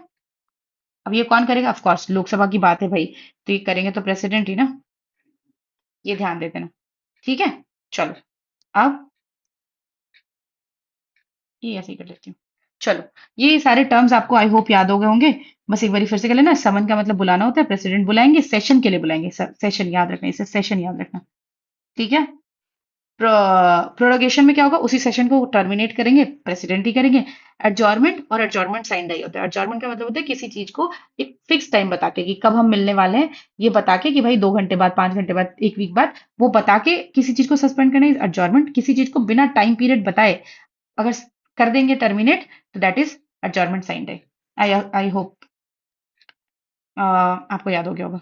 ठीक है, चलो, अब क्या करते हैं, ये सारे डिस्कस करते हैं कि जितने भी क्वेश्चन आवर वगैरह आपने सुना होगा ना, वो सब हम थोड़ा डिस्कस कर लेते हैं, दैट विल हेल्प। और जितने भी मोशंस होते हैं, वो सब जो इंपॉर्टेंट वाले मैंने यहाँ पे लिख दिए। अगर कुछ छूट रहा होगा तो आई टेल यू। हाँ, मतलब जो मोस्ट इंपॉर्टेंट वाले वो लिखवा दिए, बाकी जो छूट रहा है आई टेल यू।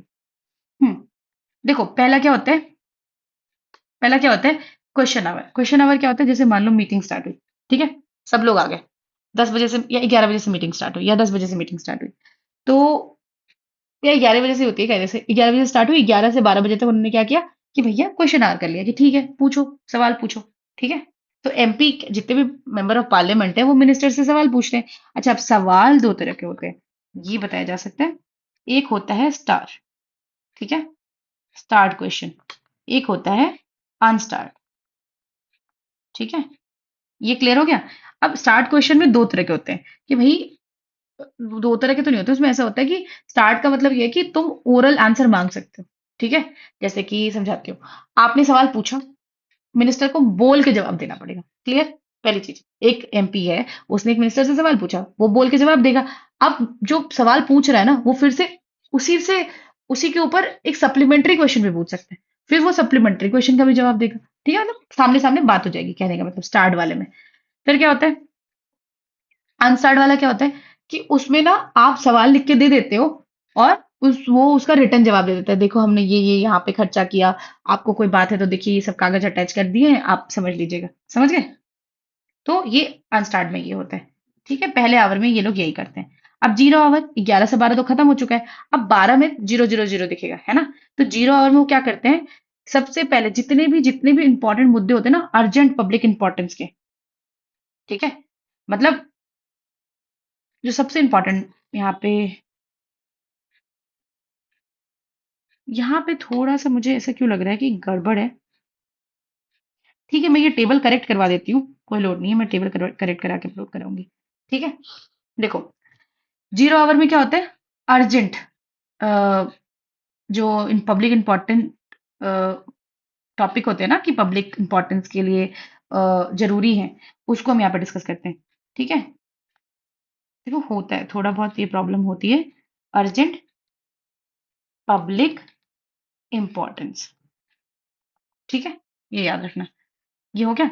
अब मोशंस कई तरह के होते हैं, यहाँ पे मोशंस की बात कर रहे हैं, यहाँ पे तो 3 लिखे हैं, पर मोशंस होते कई तरह के। पहले तो होता है अडजॉर्नमेंट मोशन।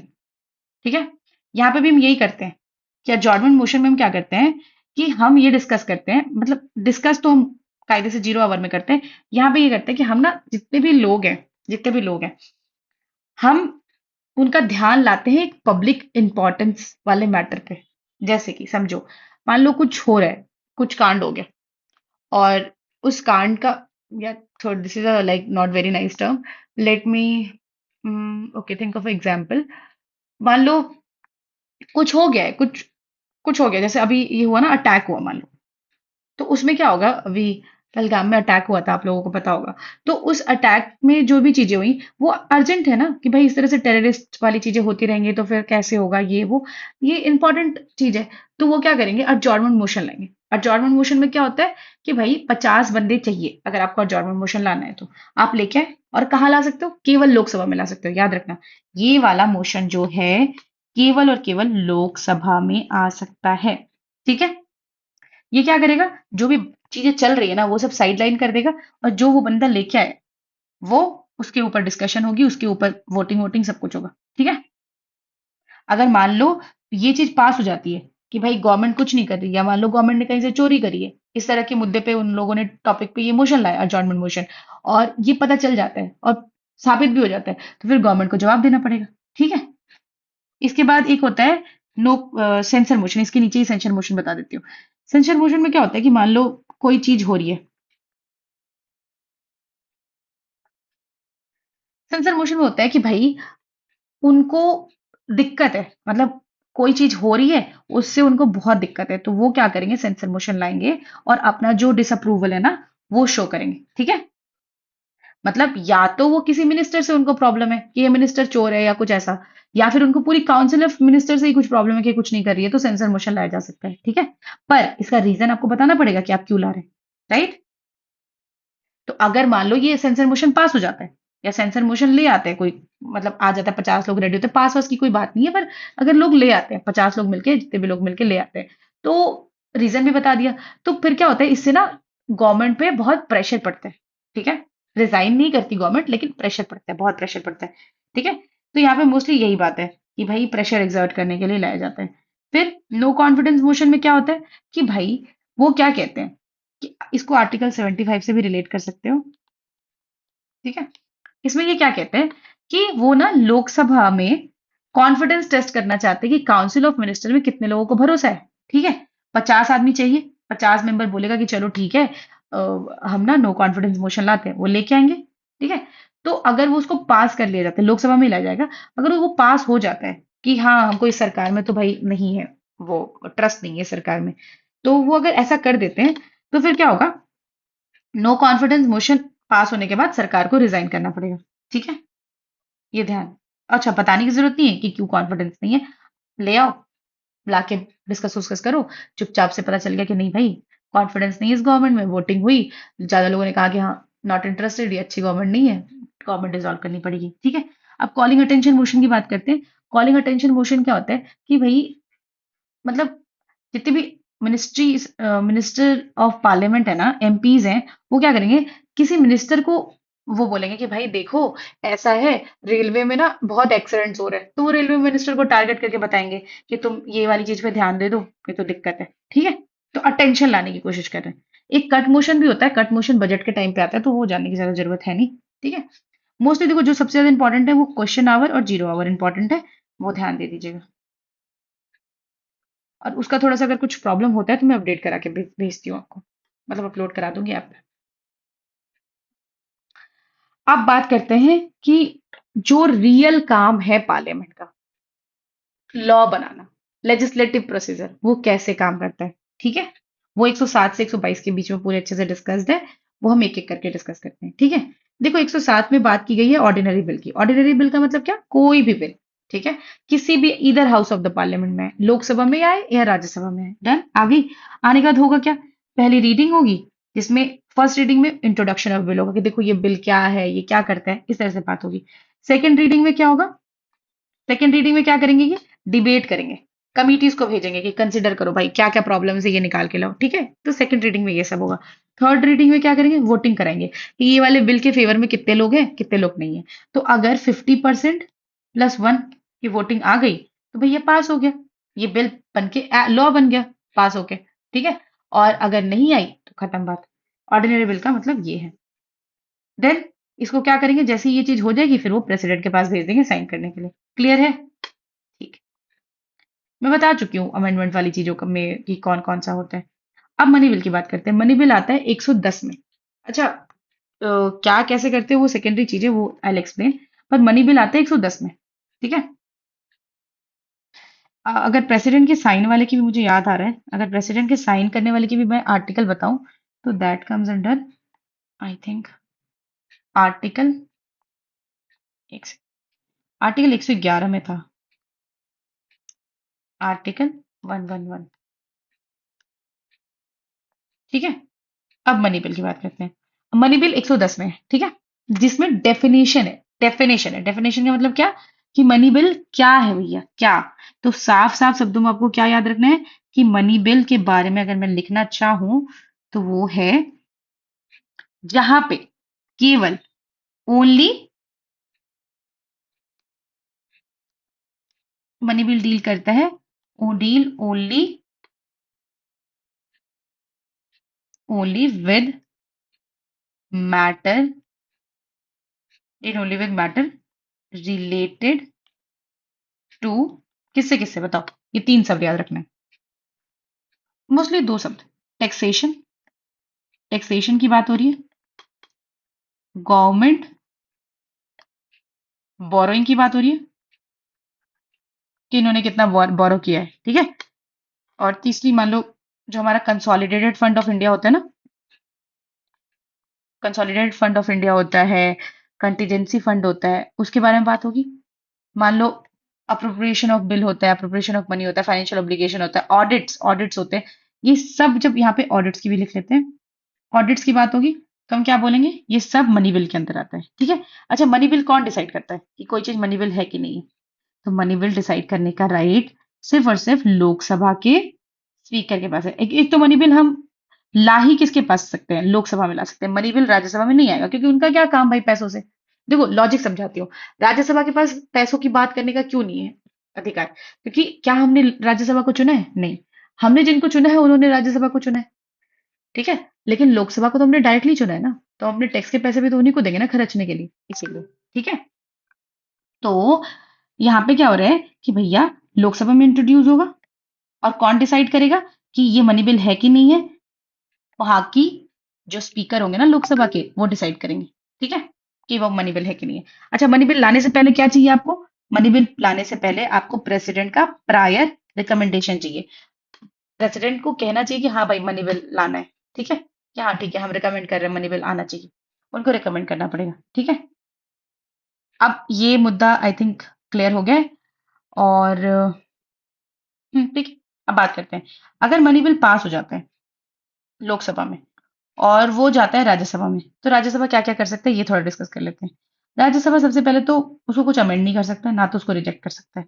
उसके पास क्या पावर है कि 14 दिन के अंदर अंदर, 14 दिन तक अगर कुछ नहीं बोला तो हम समझ लेंगे कि राज्यसभा को कोई प्रॉब्लम नहीं है। लेकिन 14 दिन के अंदर अंदर वो क्या कर सकता है, रिकमेंड कर सकता है कोई चेंज। करना ना करना लोकसभा की मर्जी। ठीक है, मतलब गवर्नमेंट की मर्जी। तो राज्यसभा क्या कर सकता है, चेंज रिकमेंड कर सकता है विद इन 14 डेज। ठीक है, अब लोकसभा चाहे तो एक्सेप्ट करे, चाहे तो रिजेक्ट करे, उनकी मर्जी है, कोई दिक्कत नहीं है। अच्छा, इसमें प्रेसिडेंट का क्या केस होगा? प्रेसिडेंट को तो साइन करना ही पड़ेगा मनी बिल में, क्यों? क्योंकि उन्होंने प्रायर रिकमेंडेशन दिया है। भाई तुम पहले तैयार हो और बाद में साइन नहीं करोगे, तो वो कोई अपनी वेटो वेटो यूज नहीं कर सकते, रिकंसिडरेशन के लिए भेज नहीं सकते। क्लियर है? ठीक है, आई होप इट्स क्लियर। और मतलब एक अंडरस्टैंडिंग हो। अ, ठीक है। अच्छा, एक और यहाँ पे मैं बताऊँ ना कि आर्टिकल 1010 जो है वो केवल मनी बिल है क्या वो बताता है। ठीक है। लेकिन ये जितनी भी हमने बात की ना कि कहाँ इंट्रोड्यूस होगा, क्या कैसे होगा, ये कायदे से आर्टिकल 9 की बात है। ये आर्टिकल 9 की बात है। ठीक है। प्रोसीजर, ये प्रोसीजर जो भी हम बात करें कि क्या होगा, कहाँ पे इंट्रोड्यूस होगा, कैसे होगा, कौन साइन करेगा, ये सब प्रोसीजर में आता है, वो आर्टिकल 9 में। सॉरी, 9 कह रही हूँ, क्या हो गया, 109, आर्टिकल 109 में। अच्छा, अब फाइनेंस बिल की बात करते हैं। देखो, मनी बिल हो गया, ऑर्डिनरी बिल हो गया, फाइनेंस बिल की बात करेंगे। फाइनेंस बिल क्या होगा? जो कुछ भी मनी बिल में नहीं आ रहा है वो फाइनेंस बिल में आएगा। ठीक है। दो तरह के होंगे, अलग अलग डिस्कस करेंगे, लेकिन मोस्टली इसमें क्या होता है, रेवेन्यू, एक्सपेंडिचर, जो भी खर्च होते हैं ना, और जो भी आता है उस सब के बारे में बात करते हैं यहाँ पे। ठीक है। तो मनी बिल 1 क्या होता है? ये क्या करता है?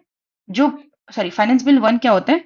जो मनी बिल 1 में जो प्रोविजंस है ना, वो तो ऐड करता ही करता है, साथ साथ में कुछ और भी ऐड कर लेता है अपने फाइनेंशियल मैटर। मनी बिल 2 क्या करता है? वो जितने भी नॉन टैक्स फाइनेंशियल मैटर्स है जहां पे टैक्स इन्वॉल्व नहीं है, ठीक है, उसको डील करता है। ठीक है।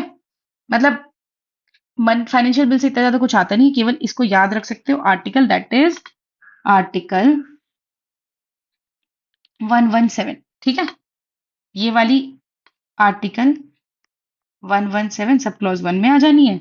और ये बीच में कुछ हो, एक और होता है, मुझे याद नहीं आ रहा है, लेकिन ये आर्टिकल सब क्लॉज 3 में आएगी, जहां तक मुझे याद आ रहा है। देख लेना एक बार, लेकिन इतना सब क्लॉज इंपॉर्टेंट नहीं है, बस आर्टिकल 117 याद रखना है फाइनेंशियल बिल के लिए। ठीक है। आता भी नहीं इतना ज्यादा सवाल। Joint setting again very important, एकदम रट जाओ, अभी कह रही हूँ रट जाओ। ये जो दिख रहा है ना, 108, जॉइंट सेटिंग का मतलब 108, याद रख लेना। जब मान लो, समझो, कोई ऑर्डिनरी बिल है, ठीक है, कोई ऑर्डिनरी बिल है, ध्यान देना, ना तो मनी बिल में हो सकता है, कब एप्लीकेबल नहीं है, जरा यहाँ पे देख लो, कब एप्लीकेबल नहीं है, ना तो मनी बिल में जॉइंट सेटिंग होगी, ना तो कॉन्स्टिट्यूशनल अमेंडमेंट में जॉइंट सेटिंग होगी। कब होगी जॉइंट सेटिंग? मान लो कोई ऑर्डिनरी सा बिल है, ठीक है, लेकिन लोकसभा में वो पास ही नहीं हो पा रहा है। ठीक है। चलो, लोकसभा में पास तो हो गया, लेकिन राज्यसभा में पास नहीं हो पा रहा है, तो लोकसभा वाले क्या करेंगे, बोलेंगे कि प्रेसिडेंट को बोलेंगे कि देखिए आप ना एक जॉइंट सिटिंग बुलवाइए। ठीक है। तो एक जॉइंट सिटिंग बुलाई जाएगी। जॉइंट सिटिंग में लोकसभा के भी लोग होंगे, ठीक है, और राज्यसभा के भी लोग होंगे। तो ये जब ये दोनों कंबाइनली बैठेंगे तो सोचो, 545 और इधर 250 के आसपास। ठीक है। तो 750, 800, ऐसे 750 की स्ट्रेंथ से तो ज्यादा ही हो गया। मान लो उसमें से कम भी आते हैं। और ऑर्डिनरी बिल को पास करने का तरीका क्या है? प्रेजेंट एंड वोटिंग, जितने प्रेजेंट है वो वोट करेंगे, हो गया पास। ठीक है। तो कहने का मतलब ये है, जॉइंट सिटिंग में जब कुछ अटक जाता है, डेडलॉक हो जाता है, वो पास ही नहीं हो पा रहा होता है, then we conduct joint sitting, जो प्रेसिडेंट बुलाते हैं, और वहां पे प्रेजेंट एंड वोटिंग से पास हो जाती है चीजें। ठीक है। पर ये मनी बिल में भी हम यूज नहीं कर सकते, और कॉन्स्टिट्यूशनल अमेंडमेंट बिल को भी पास कराने के लिए नहीं बुला सकते जॉइंट सिटिंग। क्लियर है? चलो, अब नाउ लेट्स डू बजट। ठीक है।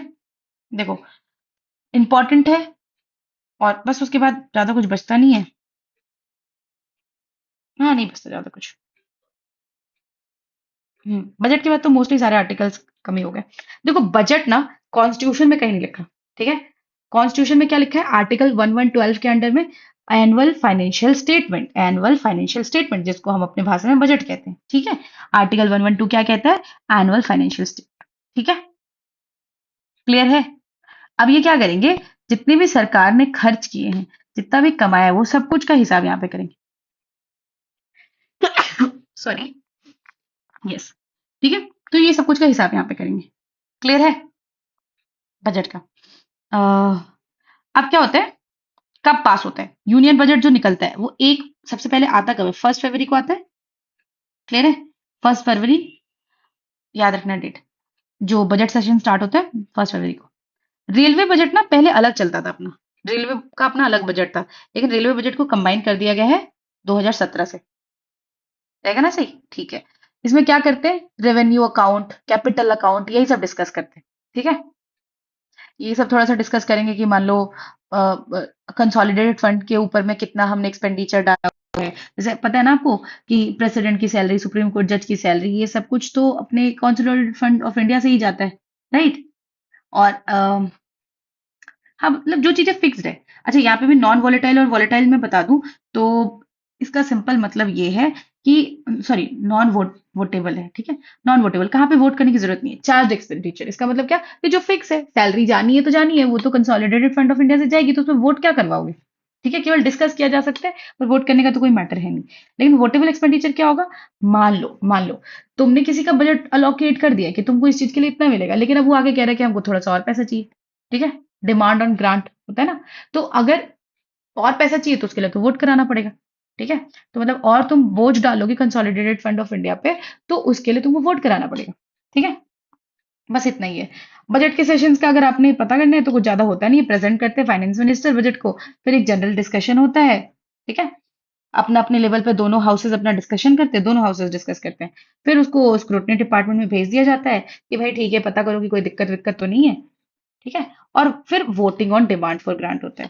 ये इंपॉर्टेंट हिस्सा है, ये याद रख सकते हो कि ये केवल लोकसभा ही कर सकते हैं, ठीक है। और कहाँ होगा भाई, एक्सक्लूसिव प्रिविलेज है कि पैसा देना है कि नहीं देना है, ये केवल लोकसभा डिसाइड करता है, ठीक है। इसमें राज्यसभा का कोई रोल नहीं है। डिस्कस उसकस कर लो लेकिन वोट नहीं कर पाओगे, ठीक है।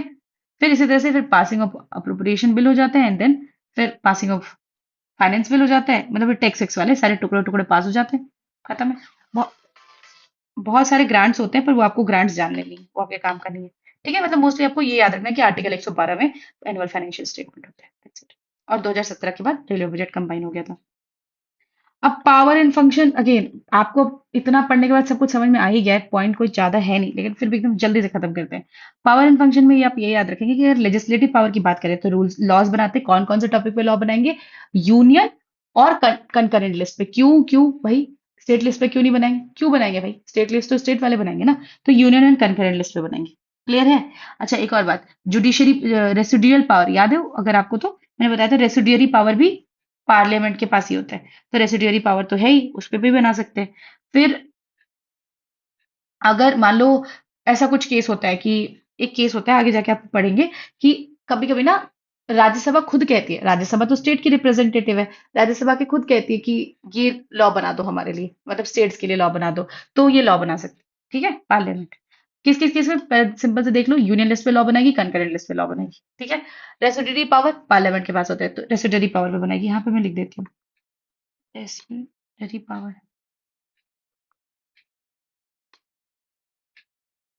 राइट, ठीक है।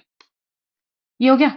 फिर एग्जीक्यूटिव कंट्रोल का मतलब अकाउंटेबल रखती है गवर्नमेंट को, कि मतलब भैया कहाँ खर्चा कर दिया, कहीं ज्यादा तो खर्च नहीं कर दिया उस चीज के लिए। तो ये सब अकाउंटेबिलिटी में क्या है कि जैसे हमारा अकाउंटेबिलिटी ट्रैकर है कि भाई तुमने पढ़ा कि नहीं पढ़ा, उसी तरह से यहाँ पे क्या सिस्टम है कि अकाउंटेबल कैसे रखेगी, क्या क्या करेगी, क्वेश्चन आवर में क्वेश्चन पूछेगी, 0 आवर में अर्जेंट पब्लिक मैटर डिस्कस करेगी, ठीक है। मोशंस ला सकती है, एडजॉर्नमेंट, नॉन कॉन्फिडेंस, सेंसर, अभी वो सब बताया मैंने, ठीक है। काउंसिल, सब कुछ मतलब हर तरीके से उनको परेशान कर दी, इन शॉर्ट, ठीक है। भैया तुमने किया क्यों नहीं, जवाब देना पड़ेगा। अब फाइनेंशियल लेवल पे क्या कर सकती है? फाइनेंशियल लेवल पे बजट तो लाती है, उसका कुछ नहीं है। और टैक्सेशन, एक्सपेंडिचर, बजट का जो अप्रूवल होता है, वो सब कुछ यहाँ पर डिस्कस होता है। क्लियर है? इनके पास क्या है?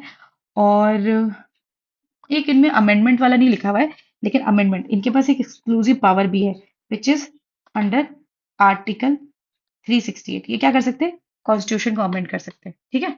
वो केवल पार्लियामेंट के पास ही है, तो ये भी इनके पावर एंड फंक्शन में आता है। अब जुडिशियल की बात करें तो जुडिशियल में क्या है कि भैया प्रेसिडेंट को इम्पीच कर सकती है, कब से कह रही हूँ, बहुत इंपॉर्टेंट है ये, प्रेसिडेंट को इम्पीच करना, प्रेसिडेंट को इम्पीच करना, ठीक है। कौन से आर्टिकल से? 61, याद रखना। रिमूवल ऑफ जज कर सकती है, जो सुप्रीम कोर्ट के जजेस होते हैं उसको रिमूव कर सकती है, इवन वाइस प्रेसिडेंट को रिमूव कर सकती है, राइट। चीफ इलेक्शन कमिश्नर को रिमूव कर सकती है, कैग को रिमूव कर सकती है, कैग मतलब कंट्रोलर एंड ऑडिटर जनरल, ठीक है। अगर मान लो अगर कोई ब्रीच ऑफ प्रिविलेज होता है, ठीक है, अगर किसी को कोई प्रिविलेज दी गई है और वो उसको उसका फायदा गलत तरीके से उठाता है, तो उसके लिए पनिशमेंट भी दे सकती है, ठीक है। तो कहने का मतलब ये सब उसकी जज वाली पावर है, जुडिशियल पावर है, ठीक है। अब इलेक्टोरल पावर के बारे में अगर थोड़ा सा बात कर ले तो इलेक्टोरल पावर क्या है कि वो पार्ट लेती है प्रेसिडेंट के इलेक्शन में, एज यू नो सारे इलेक्टेड एमपीज पार्ट लेते हैं, ठीक है। वाइस प्रेसिडेंट के इलेक्शन में सारे एमपीज पार्ट लेते हैं, ठीक है। डिप्टी और स्पीकर और डिप्टी स्पीकर चुनना है तो उसमें पार्ट लेती है। डिप्टी चेयरमैन चुनना है राज्यसभा में के लोग उसमें पार्ट लेते हैं। समझ में आ रहा है? इलेक्शन वाले में भी इनका कोई ना कोई रोल है। ठीक है, और भी मैंने आगे भी बता दिया। अब एक और अगर दूसरे पावर्स अगर देखो तो और क्या हो सकते हैं इनके पावर्स? यस, मान लो अगर इमरजेंसी लगानी है तो इमरजेंसी लगने के बाद अप्रूवल तो इन्हीं से कराना पड़ेगा, तो इमरजेंसी का अप्रूवल भी यही करेंगे। ठीक है। और एक और चीज होती है कि स्टेट लेजिस्लेटिव असेंबली जो होती है, उधर स्टेट लेजिस्लेटिव काउंसिल बनेगी कि नहीं बनेगी वो भी पार्लियामेंट ही डिसाइड करता है। खैर, ये बहुत ज्यादा दूर की बात हो गई, पर आप इमरजेंसी तक याद रखें, अदर्स में तो काफी है। ठीक है। अच्छा, अब पोजीशन की थोड़ी बात डिस्कस कर लेते हैं कि राज्यसभा ज्यादा स्ट्रांग है कि लोकसभा ज्यादा स्ट्रांग है। ठीक है। मतलब ये तो थोड़ा ठीक है, मैं थोड़ा और डिटेल में बताती हूँ। देखो ध्यान से समझना, समझाती हूँ। सबसे पहले पहले अगर बात करें कि राज्यसभा स्ट्रांग है कि लोकसभा स्ट्रांग है, तो मैं बताऊंगी लोकसभा स्ट्रांग है। कारण है उसके। ठीक है। पैसे वैसे की पावर तो सब लोकसभा के पास है। और आपने देखा है ना कि जिसके पास पैसे होते हैं वो ज्यादा पावरफुल होता है, उसका से होता है आपके घर में भी, आपके अपने घर में भी देख लो आप, कि जो पैसे संभालता है वो ही सब कुछ बोल सकता है, बाकी सबको सुनना पड़ता है। ठीक है। तो इसी तरह से यहाँ पे भी है। ठीक है। देखो, अब हम ऐसे डिस्कस करेंगे कि राज्यसभा के, ये पढ़ना आप, लेकिन मैं बताती हूँ आपको, राज्यसभा के ऐसे कौन से पावर्स है, जैसे मैंने याद किया हुआ था अपने टाइम पे, राज्यसभा के ऐसे कौन से पावर्स है जो लोकसभा से मिलते हैं। ठीक है। और फिर कौन से पावर है जो नहीं मिलते। ठीक है। क्लियर?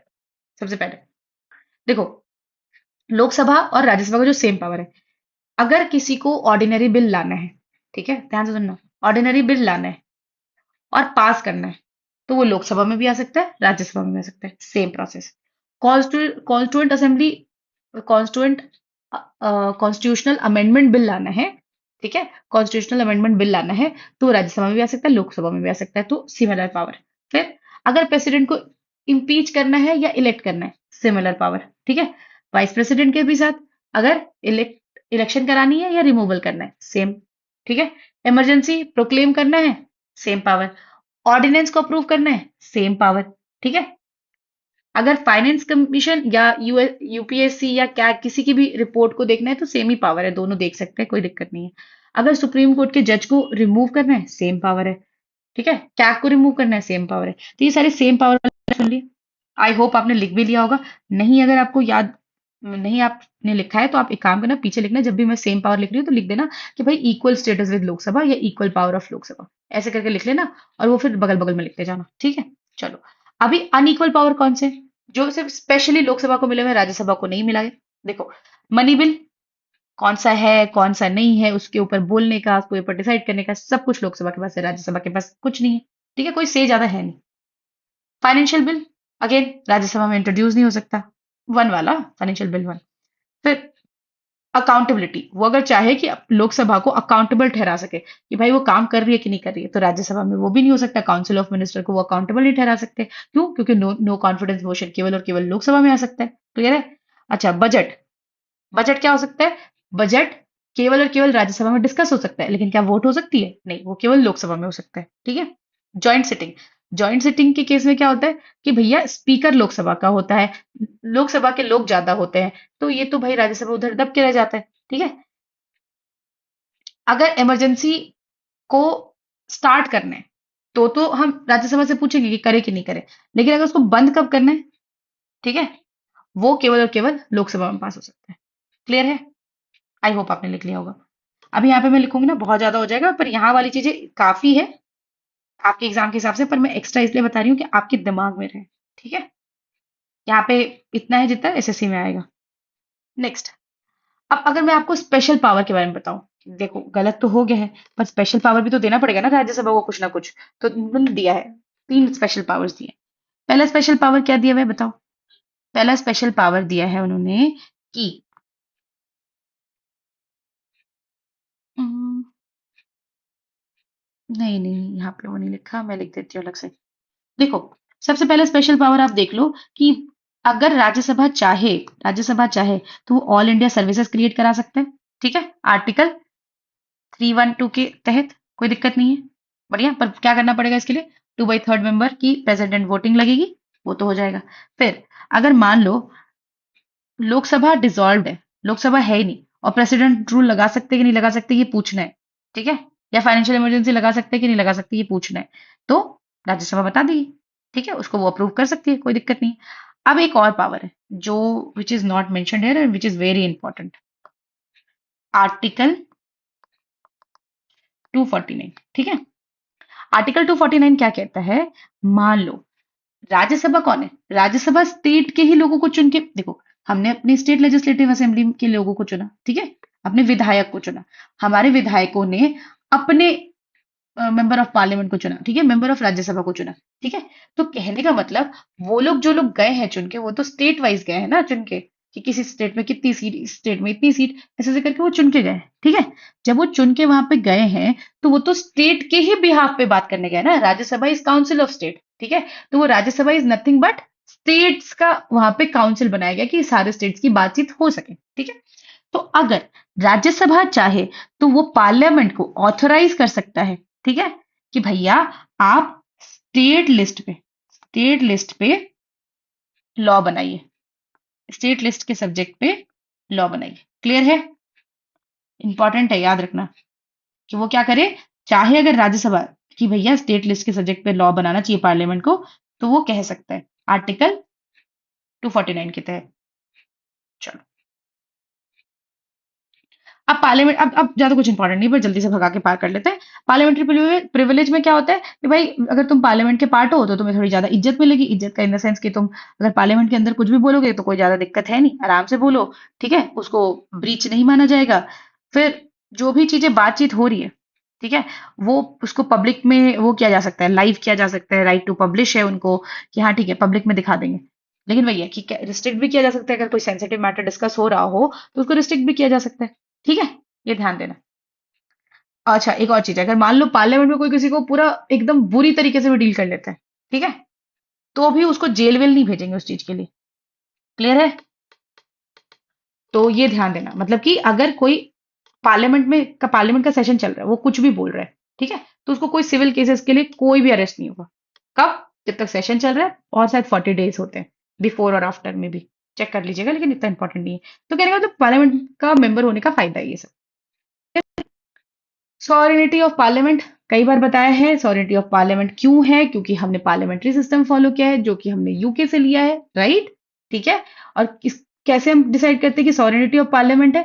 भाई कैसे नहीं डिसाइड करेंगे, सोचो कि भाई हमारा रिटर्न कॉन्स्टिट्यूशन है, तो पार्लियामेंट ही सब कुछ कर सकता है, पावर लिमिटेड है बाहर के लोगों के पास। दूसरा, फेडरल सिस्टम है, सेंट्रल स्टेट का अपना अपना है, ठीक है, ज्यादा कोई लोड है नहीं, स्टेट लिस्ट पे स्टेट वाले बनाएंगे, उनका एक्सक्लूसिव डोमेन है, राइट, उस पे हाईजैक नहीं कर सकते हैं सेंटर वाले। फिर जुडिशियल रिव्यू का तो प्रावधान है ही, अगर पार्लियामेंट कोई गलत लॉ बनाएगी तो आर्टिकल 13 क्या करेगा? जुडिशियल रिव्यू करेगा और चेक करके बता देगा कि भाई नहीं, ये कानून तो नल एंड वॉइड होना चाहिए, ये तो अपने रूल के हिसाब से है ही नहीं। ठीक है, फंडामेंटल राइट में आप यूज कर लो आर्टिकल 13, ठीक है, जुडिशियल रिव्यू करके बता देगा, फंडामेंटल राइट से भी अगर वॉयलेट हो रहा हो तो वो भी बता देगा। तो हो गया ना सॉवरेनिटी। फिर बेसिक स्ट्रक्चर को वो छेड़छाड़ कर नहीं सकता। तो लेकिन अगेन ये सब जो बात है ना, सॉरी सॉरी सॉरी, हाँ मैं बोल रही थी सॉवरेनिटी है, उसकी कोई दिक्कत नहीं है, लेकिन ये सब उसके लिमिटेशन है। सॉरी, मैंने गलत कंटेक्स्ट में बता दिया, मैंने ध्यान नहीं दिया था। तो सॉवरेनिटी ऑफ पार्लियामेंट है कि हाँ भैया पार्लियामेंट की बात मानी जाएगी, लेकिन फिर भी वो लिमिटेड है। लिमिटेड का करने का मतलब कि एब्सोल्यूट नहीं है, ऐसा नहीं है कि पार्लियामेंट चाहे तो कुछ भी बदल दे, ऐसा कर दे कि डेमोक्रेसी हटा दे, ठीक है, तो वही बेसिक स्ट्रक्चर के साथ छेड़छाड़ नहीं कर सकता, फेडरल लिस्ट को नहीं बिगाड़ सकता, स्टेट लिस्ट से स्टेट सब्जेक्ट वो बनाएगी, फंडामेंटल राइट को इधर उधर नहीं कर सकता, जुडिशियल रिव्यू हो जाएगा, ठीक है। और जो और क्या रिटर्न कॉन्स्टिट्यूशन है वो भी पार्लियामेंट के पावर को कंट्रोल करता है। तो ये सब चीजें हैं, बस ये सब चीजों का ध्यान रखना है। अब फाइनल कंपैरिजन करते हैं और बस आगे बढ़ते हैं, और क्या, ठीक है। चलो, छोटा सा कंपैरिजन लोकसभा और राज्यसभा का। लोकसभा में कितना टर्म होना चाहिए भैया? 5 साल। यहाँ पे क्या होना चाहिए? परमानेंट बॉडी है, ये तो डिसॉल्व हो जाएगा, लेकिन ये डिसॉल्व नहीं होगा, 1/3 मेंबर हर साल रिटायर होंगे, ठीक है, हर दूसरे साल रिटायर होंगे। यहाँ पे इलेक्शन कैसे होता है? डायरेक्ट इलेक्शन होता है। कौन सा सिस्टम यूज करते हैं? FPTP, past post first pass the post, ठीक है, सिस्टम। यहाँ पे क्या होता है? इनडायरेक्ट इलेक्शन होता है, MLAs करते हैं क्या? प्रोपोर्शनल रिप्रेजेंटेशन का सिस्टम यूज होता है, ठीक है, सिंगल ट्रांसफरेबल वोट वाला। यहाँ पे मैक्सिमम सीट 552 है, पर अभी प्रेजेंट कितनी है? 543 है। यहाँ पे मैक्सिमम कितनी है? 250 है, पर यहाँ पे करंट कितनी है? 245 है, right. Money bill pay exclusive power किसका है? लोकसभा का है, यहाँ पे क्या है, केवल ये रिकमेंड कर सकते हैं चेंजेस, और ज्यादा कुछ कर नहीं सकते। क्योंकि इसी तरह के इसी सब में हमको कंफ्यूजन होता है, इसलिए मैंने टेबल बोला था बनवाने को। लो कॉन्फिडेंस मोशन में क्या होता है, सॉरी, नो कॉन्फिडेंस मोशन में क्या होता है, एक सांस में बोलने में थोड़ी सी दिक्कत होती है। हाँ, तो ये, और यहाँ पे ना ऐसे क्या होता है कि अ, थोड़ी सी गर्मी भी बहुत बढ़ गई है, तो दैट इज समथिंग। और शोर आता है बैकग्राउंड का, तो इसलिए एसी की भी आने लग गई है आजकल, तो वो भी बंद करना पड़ता है। हम्म। तो नो कॉन्फिडेंस मोशन में क्या होता है कि आप भाई ये सिर्फ लोकसभा में पास कर सकते हैं, राज्यसभा में कुछ नहीं हो सकता। ठीक है, प्रिसाइडिंग ऑफिसर यहाँ स्पीकर होता है, यहाँ चेयरमैन होता है, और chairman he vice president of India होता है। ठीक है, क्लियर है। हाउस ऑफ पीपल किसको कहते हैं, लोकसभा को। लोअर हाउस किसको कहते हैं, लोकसभा को। अपर हाउस किसको कहते हैं, राज्यसभा को। काउंसिल ऑफ स्टेट किसको कहते हैं, राज्यसभा को। आई थिंक ये याद हो गया। कौन कौन से अमेंडमेंट जो है वो आपको याद रखने हैं पार्लियामेंट से रिलेटेड। 42nd अमेंडमेंट ने क्या किया था भैया, तीन शब्द जोड़े थे प्रियम्बल में, और क्या किया था, लोकसभा का सीट फ्रीज किया था। ठीक है। 44 ने क्या किया भैया, इमरजेंसी पावर जो थे, प्रेसिडेंट को कर्टेल कर दिया कि नहीं, ऐसा ऐसा अपने मन से नहीं लगा सकते, थोड़ा बहुत दिया हुआ था, और भी पावर्स दिए थे। ठीक है। 52nd ने क्या किया, एंटी डिफेक्शन लॉ लाया, 10th शेड्यूल में है। 61st ने क्या किया, वोटिंग एज कम की। ठीक है, आर्टिकल 326 याद रखना। 101st, जीएसटी इंट्रोड्यूस हुआ है, ठीक है, लिख दिया है। जीएसटी इंट्रोड्यूस हुआ है, पार्लियामेंट के थ्रू ही हुआ था, ऐसे तो आपको सारे याद रखने चाहिए। फिर 104th, एंग्लो इंडियंस को रिमूव कर दिया गया, अबॉलिश कर दिया गया। और ये जीएसटी वाले का यहाँ पे कोई कंटेक्स नहीं है। अच्छा, मैंने ना सारे इंपॉर्टेंट आर्टिकल्स का क्या किया है, जो जो इंपॉर्टेंट है, देखो फालतू वाले नहीं होंगे, जो केवल इंपॉर्टेंट है, जैसे ये इंपॉर्टेंट है, ठीक है, ये इंपॉर्टेंट है, जितने केवल इंपॉर्टेंट है, 108 इंपॉर्टेंट है, ये जितनी भी चीजें इंपॉर्टेंट है वो मैंने आपको यहाँ पे लिखवा दी है। कोशिश करना है कि रट जाना है। 79, 80, 81, 82, 83, 84, ऐसे सीधा रट जाना है, सीधा आएगा सवाल, सीधा लगा देना है। ठीक है। निमोनिक वोमोनिक का जमाना बाबू हटा दो, पढ़ाई लिखाई करो, उसी में भलाई है। हम्म। अगर आपने पढ़ना हो ये चैप्टर, मन से लक्ष्मीकांत खोलना, और एक बार लाइन बाय लाइन पढ़ के देखना, फिर समझ में आएगी कि कितनी बड़ी चैप्टर है। ठीक है, आई होप ये खत्म ही हो गई होगी एक सवा घंटे में। अह, लेकिन ये चैप्टर बहुत बढ़िया है, बहुत बढ़िया है। आपने इसको रिवाइज करना पड़ेगा, आपने नोट दो तीन बार पढ़ना पड़ेगा, और क्या करना पड़ेगा, माइंड मैप से बार बार रिवाइज करो, क्वेश्चंस खूब लगाओ, और खूब लगा के प्रॉब्लम जो समझ में आती है उसको नोट करो। कल भी बताया था नोट करने वाला तरीका, प्रेसिडेंट वाले में। ठीक है, तो आपने ये करना है। फिर ये एक्टिव रिकॉल सेशन में जल्दी ही कंडक्ट करती हूँ, उसका कोई लोड मत लो आप लोग, वो जल्दी हो जाएगा। ठीक है। आपने क्या करना है, जाके ये सारे रिवाइज करने की, भाई अच्छा करंट स्ट्रेंथ क्या है, भाई लिख दो ऐसे यहाँ पे, लिख दो ना सीधे, या वैसा कर लो कि अपने कॉपी में लिखते जाओ। ये क्वेश्चंस देखो अपनी कॉपी में, वन का आंसर ये, टू का आंसर ये, थ्री का आंसर ये, फोर का आंसर ये, ऐसे कर लो। ठीक है। थ्री कंपोनेंट लिख दो, क्या क्या, लोकसभा राज्यसभा प्रेसिडेंट। ठीक है। आर्टिकल 79, मैक्सिमम स्ट्रेंथ, बस इतना ही देख के याद आ जाना चाहिए भाई। क्या है मैक्सिमम स्ट्रेंथ लोकसभा की, 552। ठीक है। हाउ मेनी मेंबर नॉमिनेटेड, तो 12, तो साथ साथ के ये भी लिख लो, आर्ट, लिटरेचर, क्या, साइंस, सोशल सर्विस, ये भी लिखो। जितना लिखोगे उतना याद होगा। ठीक है। ये माइंड मैप से आप रिवाइज कर सकते हो, और ये सारे टेस्ट दे दो। ठीक है। इसमें एसएससी से लेके यूपीएससी स्टेट पी से सबके सवाल हैं, तो आप कवर कर सकते हैं। आई नो वीडियो लंबी है, आप अगर यहाँ लास्ट तक देखते हुए आए हो तो very nice, very good, I appreciate you. If you are not part of understand SSC official P1, it will help you in every manner possible. ठीक है। GKHYT सीरीज, देखो GKHYT सीरीज तो चल रही है। आपने ये, अगर वीडियोस तो यहाँ पे मिलती है, नोट्स वगैरह आपको ऐप पे मिल जाते हैं, पर GKHYT सीरीज के से भी कई बेटर प्रोविजन ऑलरेडी हमने डाल रखा है, दैट इज हमारे पेड मेंटरशिप जो ग्रुप है, जहाँ पे सब कुछ इंक्लूडेड है, जीके मैथ्स वगैरह सब कुछ इंक्लूडेड है। वहाँ का एनवायरनमेंट एकदम नेक्स्ट लेवल है। हाँ, मुझे आपको बताने की जरूरत नहीं है, आपकी इच्छा है। और वैसे भी हमें कभी लोग चाहिए, जितने लोग हैं वो ऑलरेडी आ चुके हैं, थोड़ी बहुत चीजें हैं तो वो हैं, बाकी विल बी लाइक, वो जब रिजल्ट होगा तो you will get to know. ठीक है। चलो, तो ये आप देख लेना, अपने हिसाब से प्रैक्टिस जरूर कर लेना। और इंग्लिश वाली चीजें तो है ही, और देखो अब कल मंडे से हम लोग, जितने भी लोग ऐसे भी कर रहे हैं, मंडे से हम लोग एकदम फुल फ्लेज स्टार्ट करने वाले हैं। अपार्ट फ्रॉम जितनी भी चीजें हो गई सो हो गई, मंडे से सलीके से अपन टारगेट पूरा करेंगे, एकदम फिर से जान लगा के प्रीलिम्स तक करते हैं। प्रीलिम्स निकालना है हमें। ठीक है। चलो, आप नहीं डाउनलोड किया कर लेना, वेबसाइट पे भी देख सकते हो। I hope this things are clear. अब मैं इसको बंद कर रही हूँ। चलो बाय, कल मिलते हैं। अच्छा, जुडिशरी बची हुई, जुडिशरी जल्दी से करा देती हूँ। और सॉरी यार, थोड़ा अगर इधर उधर टेक्निकल इशू लेट ये सब होता है तो थोड़ा मैनेज कर लेना।